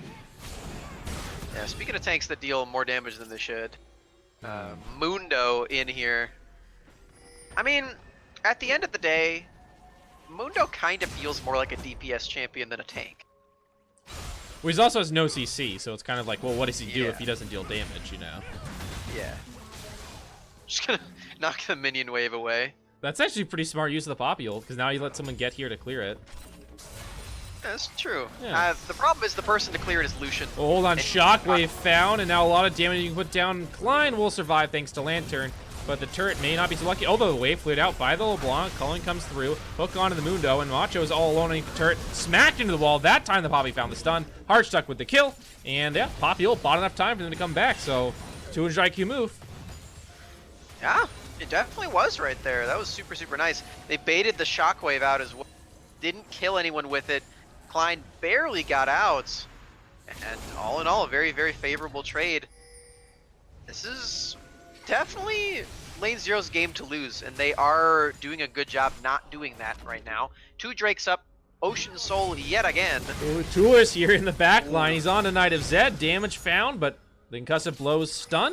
Tuler will walk out, it looks like, for now. Hold on. Here comes Skier. Connects. He's going to connect the second part of the queue as well. Sonic. Okay. Well, flash in for the shutdown auto. Tuler went a little too far there. Maybe shouldn't have walked around the entire enemy jungle and then found them in the mid lane. I think that was a little bit too much. Yeah. Trying to pick off the Aphelios, Knight of the Zed, while he has the Guardian Brum with Knight's Vow in melee range of Yeah. quite the wisest plan there. Unlucky. Tulu does give over that big shutdown. Rift 2 Herald as well. Here. Yeah. Maj going to And- take it so that the Lee Sin can still hop towards easily. And he has now doubled his death score. Yeah. True. Technically, 1 death still counts as a perfect KDA. True, for yeah. thought. It is, well, I don't know if it's perfect. I think perfect is 0, but Well, it doesn't divide the deaths by any more, so your KDA is the same if you're at 0 deaths or at 1 death. that's true. That Because is- you that can't is divide very, by very 0, so you divide by 1 anyway when you calculate your KDA. It's mathematically impossible, guys. Yeah. The main takeaway from this is that KDA is Skier important, and going that's to what die. matters here. So we had a kill on the top side, Tuler, with the chain onto Skier. Yeah. That's the And that's- takeaway. KDA is important. KDA is so important, in fact, that Skier wants to increase his middle number right there. Rift Herald summoned in the mid lane here. Poppy gonna knock away 1 member, just the support this time, but the Rift Herald still gets the charge and the kill on the inner turret. As now 2 Poppy, actually, he's found by some members of LNZRO. A fight breaking out, Knight of Zed flashing out, so will his support. Macho here, a big ult there by the... Oh, Shockwave gonna find 2 in the front line, but also see dodges it actually with the Void Rush, and now that Knight of Zed will be going down. Macho in the front line taking up, he's gonna find the kill on Tuler, flashing onto him, but not able... Yep, the Cleaver will do it, double kill. That's Hardstack damaging on the other side of the fight with Fails. But now, oh no, Hardstack and Fails might want to run. Macho here misses the first Cleaver, looking for the second. Hook can be found by Fails here, trying to keep his AD carry alive, but Hardstack will fall to Hamlet and Macho, and now Fails will die as well, and that's an ace. And that's not good for LNZRO here. Reverse sweep still intact, they're looking for it, and GBC win that one. Yeah, it certainly is happening here for Goth Boy Clique. Looking really, really good. The heal reduction is just not quite there online for this Mundo. You can see that the pieces are coming together. For Tuler specifically, he's got the pieces of Morellonomicon, and for Hardstuck, he can turn one of those longswords into an Executioner's. Ooh. Oh, Shockwave gonna miss, and that's probably a dead Orianna. Hamlet Yeah. went back in a little bit of an aggressive spot, and Mousexy will find him thanks to a sweeper. And that's a good time to find a pick. The Drake is up. Maybe Tuler with a Tuler can chain find on a another. Skier. Not gonna result in much of anything after that, though. And now the Ocean Drake might be in favor of LNZRO. You're right. Good pick here just before that dragon was really, could be taken. And now on the dragon they go. Back off for GBC. And LNZRO now have 3 dragons in their pocket. Yeah, it was just a silly place to recall, as it turns out, for Hamlet. Too risky of a move. Could have backed up a little bit further and teleported back in had he needed to be in the fight, but he does kind of just lose his team, the Drake right there. Now only one Drake stands in between LNZRO and the Ocean Soul, which is a situation that they were in last game as well. They did end up losing, and they never got the Ocean Soul. So there's still some hope here for GBC, but maybe the Ocean Soul this time will go over to LNZRO and they'll close out this game and the series, because of course they are still at match point. Yeah, very, very true. Sometimes the last game is the hardest one to get. It seems that way. We had a 5-game series that lasted that long because one team lost 2 games in a row, the other team lost 2 games in a row, and then finally they were able to clinch the series after winning the first 2 games. So sometimes that last game is 40-minute games too. Yeah, it's just the most elusive for some teams. So you know, a little bit of a fun game with Shyvana. Now we're back to work, but they're actually losing this one in terms of gold anyway. Yeah, we'll be seeing the victor of that series tomorrow, right? Yeah, I believe we will. I believe that's the game match. Akuma Sabres.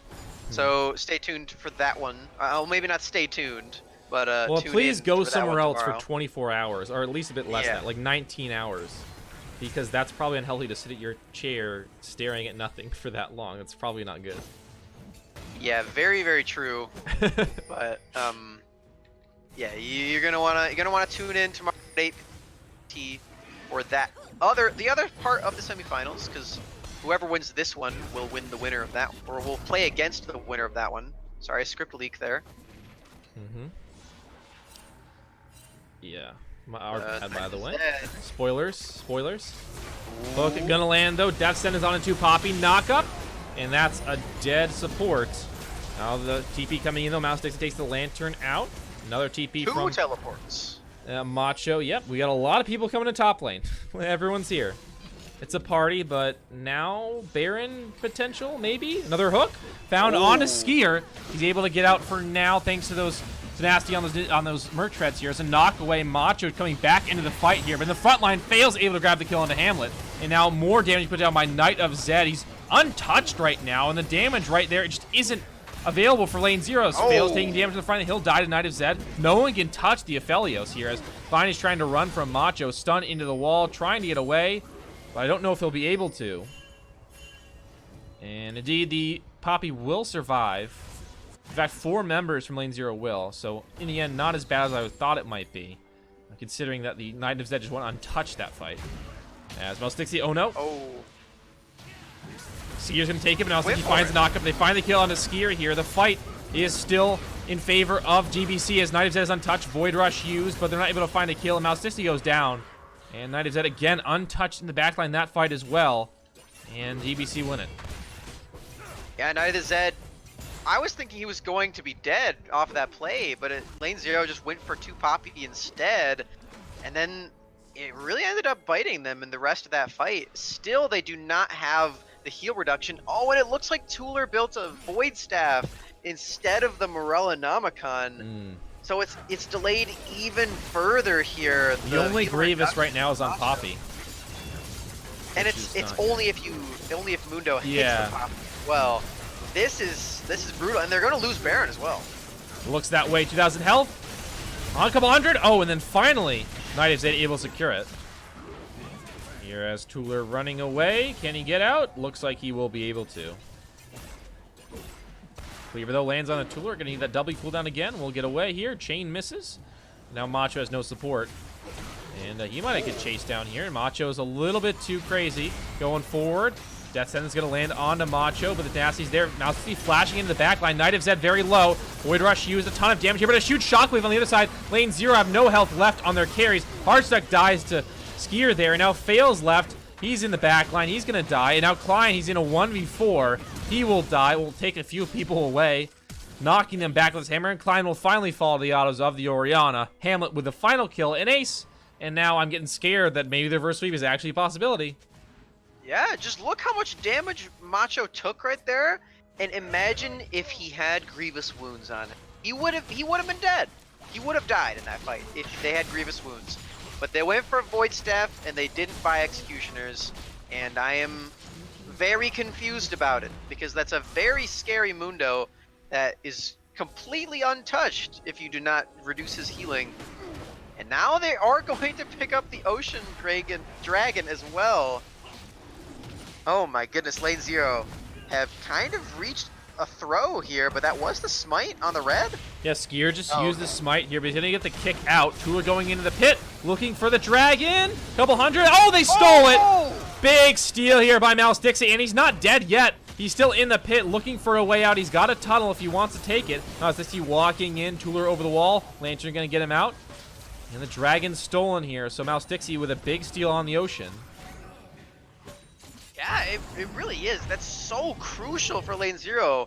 That might actually just keep them in the game. I think if they lost that one, and then they did not get the Drake the rest of the time, they might not have been able to come back.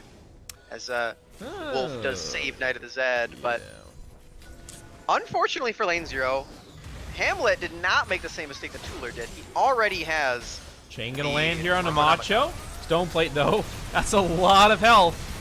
And Mundo, yep, he will go down. Shockwave doesn't find anyone really. And I think that is a clean pick for LNZRO. And now the mid lane turret in the inner mid lane turret will probably fall. No, the minion wave dissipates before it can be finished off here. And Klein Mouse is gonna have to walk out towards the northern side of the map. And they finally do kill that Mundo because they drop both ignites on him. Of course, they only needed one, but dropping both just to be sure that he did have that grievous wounds. Skier barely getting out.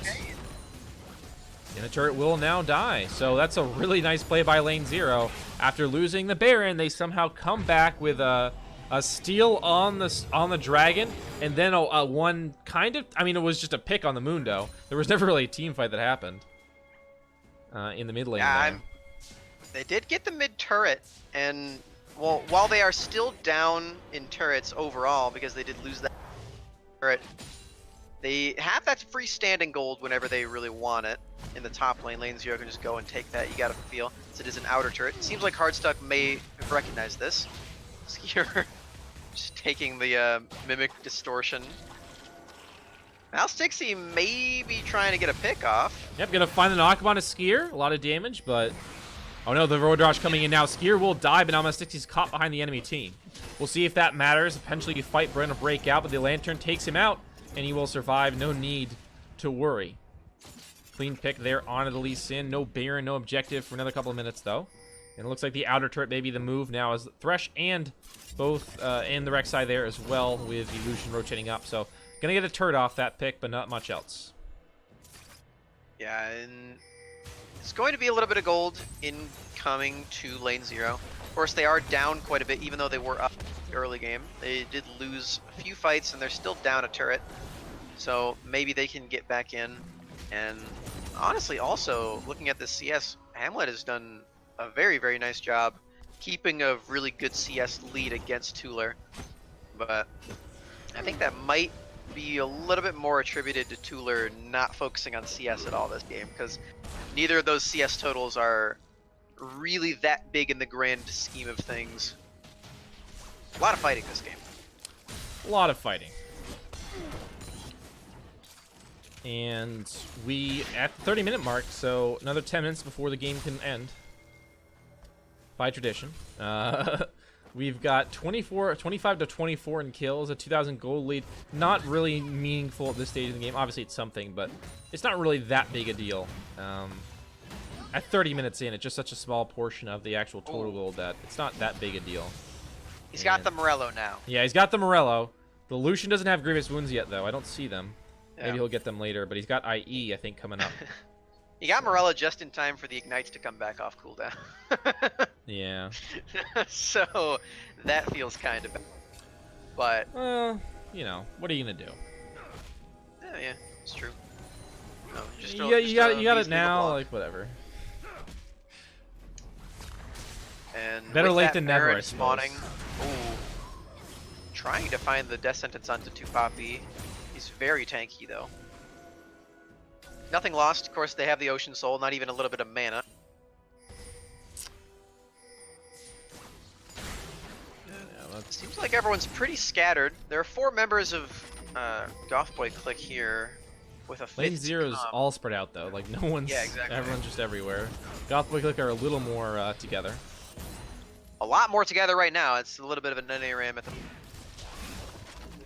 It's a good game mode. I like it. Flash away, and now the route on to 2 members. Tuller and Fails trying to run away, but Elise in here, Flay away, but that'll only buy a bit of time, and yeah, that's not a great thing to have happen, where the Thresh gets picked. Now mid lane inhibitor open. Tuller looking for the route on the chain. We'll find it. Mundo in the front line taking it up. NightyZed now finding the damage on Tuller. Hardstuck dashing wave on the pursuit. Fine here as well. The minion wave is pretty small. Poppy gonna knock away 1 member. Rek'Sai coming in as well. NightyZed not here, but he comes back into the fight. Shockwave only finds 1. That's a tank, though, in the front line of the Poppy. Trying to survive. Flashing out. Mundo, though, he's gonna die. So actually a 4v4 now. Now's trying to run away, but NightyZed in the front line doing tons of damage here. Hardstuck gets away the Relentless Pursuit. Good stopwatch there from Mouse Dixie, and it looks like the 4v4 will end in a stalemate for now. No, Klein looking back in. Smacks NightyZed in the face. He's trying to get in there. Mouse Dixie gonna be taken down. A shutdown there. As they give up one more. Oh, it's huge death that is on NightyZed. A huge Flay as well, and that might be a team fight winning play here. Fails. Not enough speed here with the Mobies, and will miss 2 Poppy on the Death Sentence. But a huge hook into Flay, and Fails wins the team fight on the back end of it for Lane Zero. Yeah, that might give them the Elder Drake as well. Skier and Knight of the Dead are gone. Hamlet does have his teleport, but only by himself. Not gonna be able to do too much. This is burning really, really quickly. You gotta think. That was a crucial hook by Fails right there to kill Knight of the Zed. They do have teleports up. They already used one of them to get in the mid. Acho done the same. They've turned off the Drake. Yeah, Drake's at 4k health here. They gotta put DPS into it. 3,000, 2,000. The smite not there. They're able to. Oh no, the dragon resets. Culling. The dragon. Flash in by Mundo! Oh, no, okay, the block got it. Mundo not going to steal it. Macho, though, will die for his effort. That was close. That was a very close, but the Mundo doesn't steal it in the end. I got really scared a second for Lane Zero. That was too close, Kios. Oh my god. Yeah, that's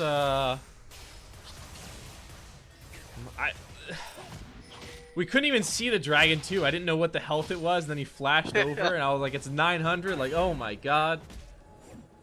Yeah, now Jesus. Lane Zero, they have the Ocean Soul. They have the Elder Drake. Can they win the game? Maybe? Hook gonna miss. Hamlet, though. Mundo's still down for another couple seconds. We'll revive soon. No TP on him. Finus is TP, though, so potential for side lane advantage there.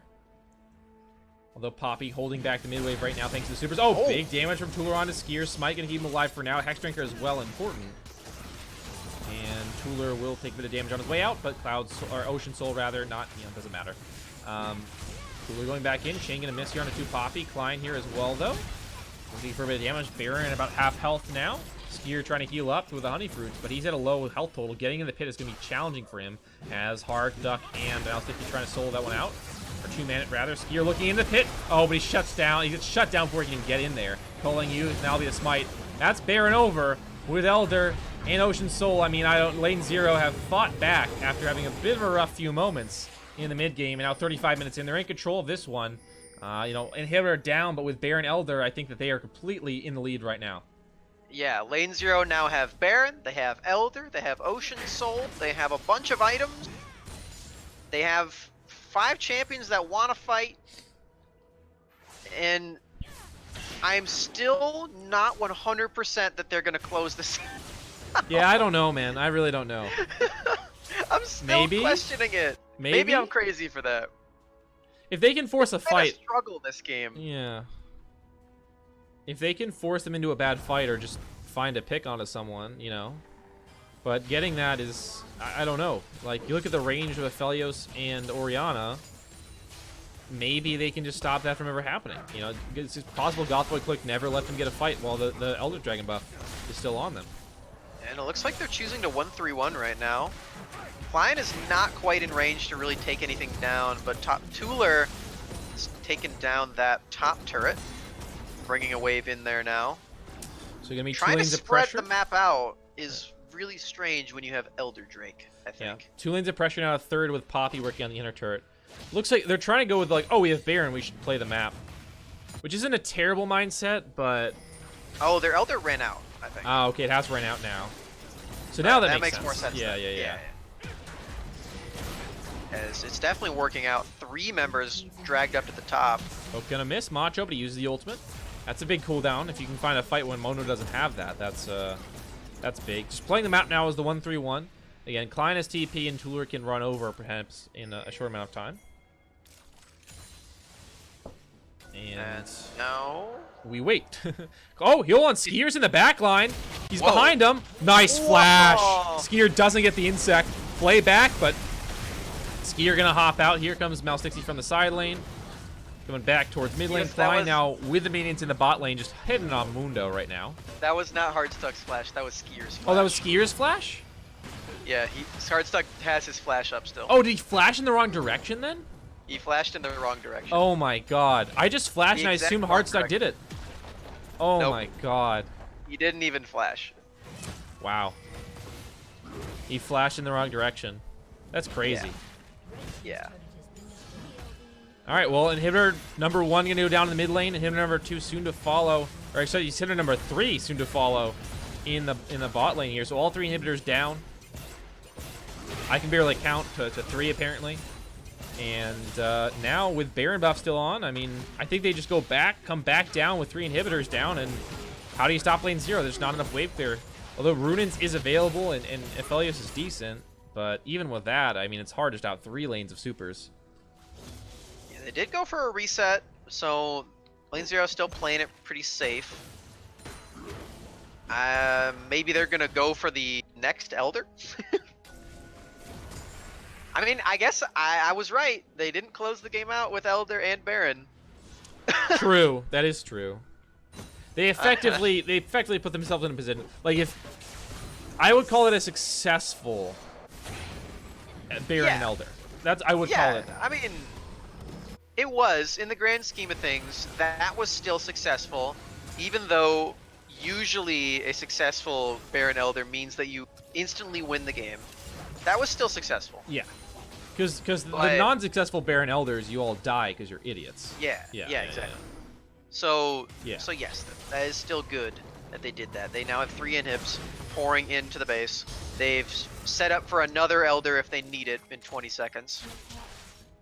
However, over the wall, flashes never in, mind. finds Hamlet. Stopwatch gonna buy a bit of time for him, but he's immediately alone with 3 members. Flashed into a wall. Hook onto Skier. Another massive hook from Fails. And that might just be it. 2 picks off the bat. And Tuller won't get the ching quite on that one. But, hey, the minions are starting to pile up here. A hook again for Fails. That's one on the for Hardstuck onto the Bromirs. Flashing his Hardstuck. Double kill now. They find the Aphelios. Macho the only one left. Trying to heal up, but the Nexus, buddy. The Nexus. And that might just do it here. Lane 0 after a bit of a shaky game number 3, or game number 3 on the Shyvana have been able to close out the series here, 3-1. Yeah, they didn't do it cleanly because Skier did come in and make it an interesting series, but unfortunately for Goth Boy Clique, this is where we say goodbye to them in the playoffs. It fought valiantly. That was definitely the closest game by far, reaching all the way almost to 40 minutes there, and they had a lot of defense there. It was really, honestly, that last Ocean Drake steal from Mouse Dixie that really won lane 0 the game. I think until that happened, Goth Boy Clique was going to win it. But that was just a super clutch play from Mouse Dixie. Yeah, very nice here. So lane 0 will be moving on. They've booked their ticket to the finals here. Going to be on next weekend. We still have another semifinal to play tomorrow. Kuma Sabres versus Ivy Gaming Black. Kuma Sabres obviously going to be favored in that one, being the 1 seed coming in. Ivy Gaming Black number 5. So still have to play that one though. We'll see if Ivy Gaming can pull it out. But lane 0 Kuma potentially in the finals, or lane 0 Ivy Gaming. We'll see which one ends up happening. But we obviously know lane 0 going to be in the finals, and it's been a common theme over the years with lane 0 there. But we'll take a quick break. We'll be back in a second. Try and get some maybe some information from the winners. We'll see what they have to say in just a couple minutes.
Yeah, he's tilt invades. I'd be tilted too playing with those just teammates. All right, guys, congratulations on the win. Any thoughts immediately afterwards? Anything to say? AP Shiv wasn't the problem. AP Shiv is the problem. When did we play AP Shiv? We 3-0'd. There was no game 3. What do you mean? There was no game 4. There was game 3. There wasn't game 4. Yeah. Yeah, Oh. exactly. All I'm saying though, Zombie Ward, kind of nuts. I had 100+ ward score in 3 games. Yeah, there was one point when I was just laughing at the amount of zombie wards that were in the Baron pit. Because there was Yeah, like we 4 or were 5. We were laughing about it too. There was like one time there was like 7 different zombie wards just sitting in Baron pit. We're growing Yeah. a garden. It actually is, yeah. Plants vs Zombies Ward Edition, pretty good. True. Shout out to Miko, but Yeah, that's Amiko. yeah, that was quite the series. You know, as far know as what? whether or not AP Shyvana was the problem, It was there the was problem. there was one game where you played AP Shyvana, and that was the one you lost. Yeah, true. I But have to say though, I think if we probably executed our comp there, we would have hard won that game. Realistically, if we're in a situation where we're even in terms of gold, and by the time like we're hitting like level 13 power spikes, where we're starting to get orn items and stuff, I think we straight up just win the game because we as champions outscale them, and then on top of that, we have orn item scaling. I don't think it was the problem. I just don't think it was the solution. True. That's That's kind of a good way of putting it. The team was they always like typed like weird shit in chat like XD, KEKW, and shit like that. People were. I think AP Shyvana wasn't the problem. I think that it's kind of close because I think Olaf was the. I think Olaf is just too good in the early game for something like Shyvana to withstand it, and your bot lane got too far behind though there. is that you actually beat him at level 6 on AP Shiv. But the problem is that we ended up giving Olaf early kills when our whole goal was, well, all we needed to do is just back off all camps. Because if you look back on like gold graph wise and like where the gold was, like I had almost more gold than their team. Like I was like, we lost by like what, like 5k ish, 6k, right? Let me check. I must have been subbed out for this game. I don't remember it.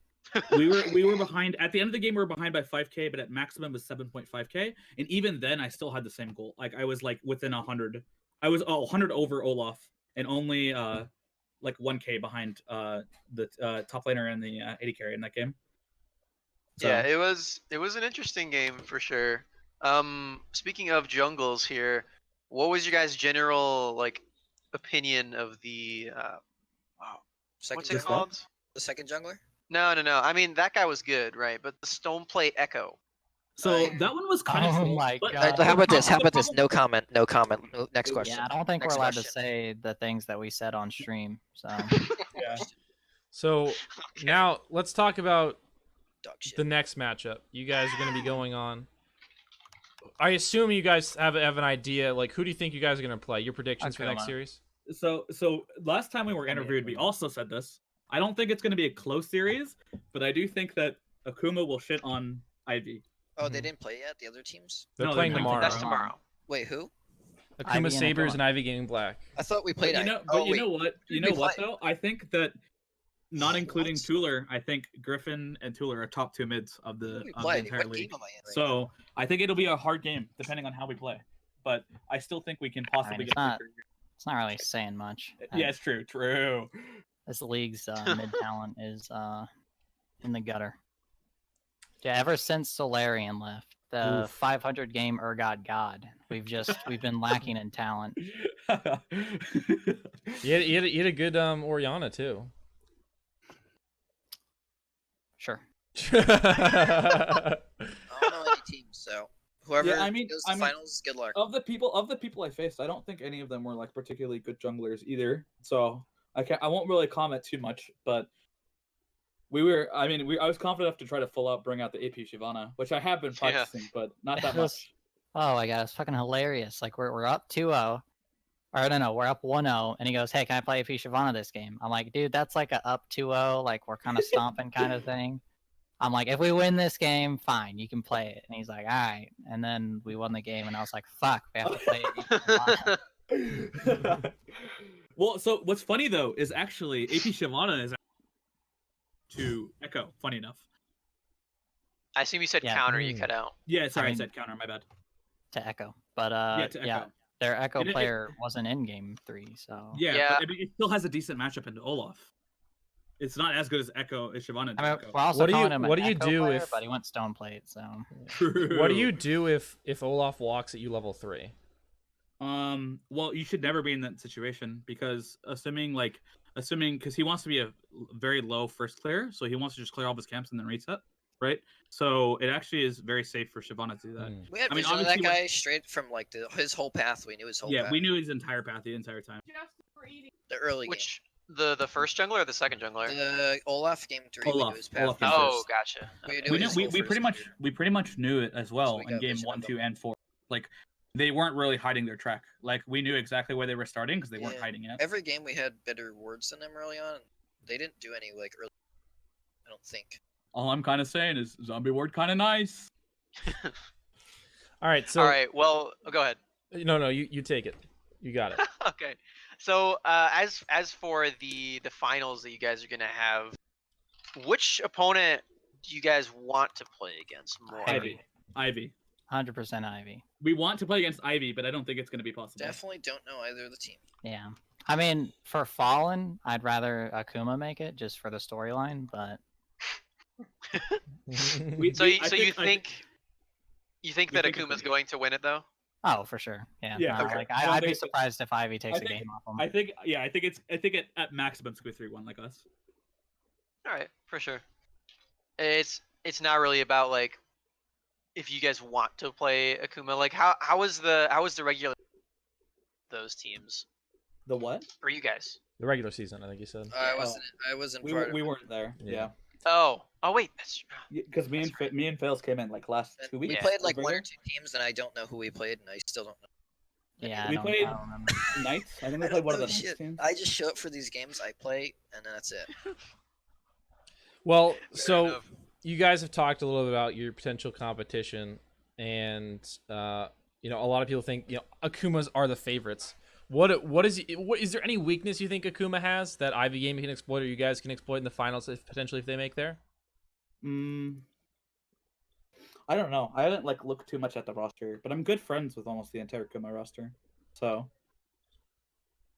I think it'll be just a good set of games. So you're I not don't gonna think you're not it'll- gonna trash talk them yet. You're gonna keep those. No, I mean, David eventually. David already knows he's hard trash. It's okay.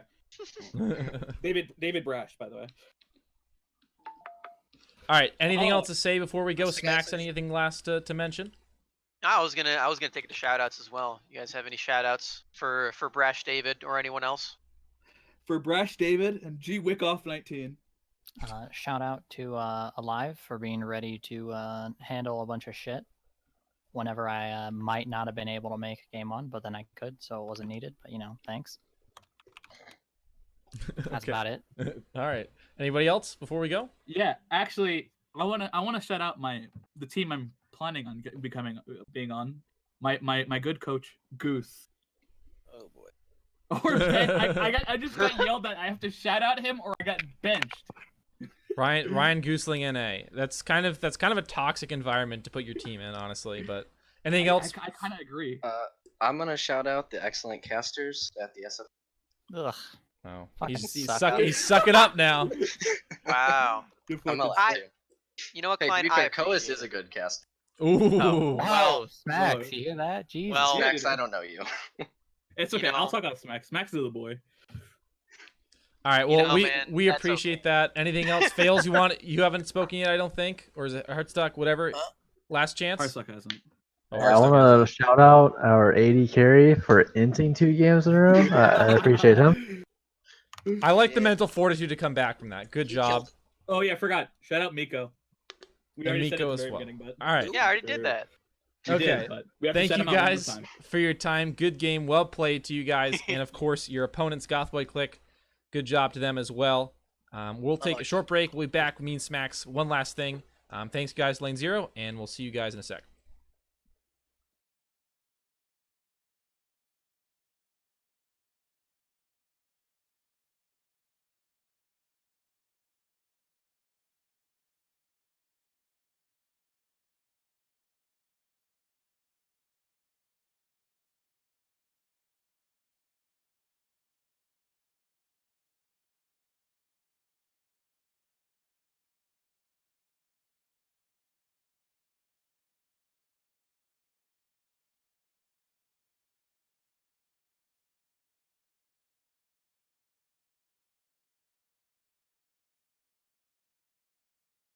All right, we're back. One last thing. Smacks, you got your shout outs things. You earned it. You got a couple hours of work, so you get to shout out now, whatever you want to say. Yeah, for sure. Shout out to my wife. She brought me Wendy's during this, Oof. and that was pretty awesome. God Got damn. some spicy nuggets and some fries and a burger. So that was pretty sweet. She's a great lady. But for anyone out there asking, no, she is not single. Because Unlucky. people always ask that. Well, I mean, you did a good job marrying her if she's going to bring you in. Yeah, I definitely, it was really, really a super, super gamer move. Like a super sick play to marry my wife. So that's pretty awesome. Yeah. Shout out to everyone in the chat that does not have a name that starts with P and ends in outer TV. So thank you guys all for watching, except for that guy. And also, if you guys want to follow my Twitch, it's LolSmacks. I am mad that you don't do it with me. Anyway. Yeah. All right. That's all I got. You can find me on Twitch, Twitter, YouTube. I am not COEUS. That's how you spell it. Pretty complicated, I guess, but do your best. Twitch, Twitter, YouTube. Find me there. Thanks so much. We're going to be back tomorrow. Or at least I'll be back here. Smacks can't make it, but I think we'll have another caster with me. Tomorrow, 8 p.m., like today. 8 p.m. Eastern Standard Time, that is. So come back that tomorrow, and then we'll have finals next weekend on a Saturday. So January 11th, Saturday tomorrow, and January 18th, Saturday next week. So come back for that. Another match, and we got Kuma Sabres versus Ivy Gaming Black tomorrow. So stay tuned for that one. And, don't stay tuned. We already talked about that. Yeah, we did. Please go away and then come back at 8 p.m. tomorrow because we don't want you to die of hunger. Well, not 18 hours, I suppose you could survive, but it's 20 hours. 20 hours. Don't stare at your computer for 20 hours. Come back, and then we'll have the game at 8 p.m. So thanks so much. We'll see you guys tomorrow.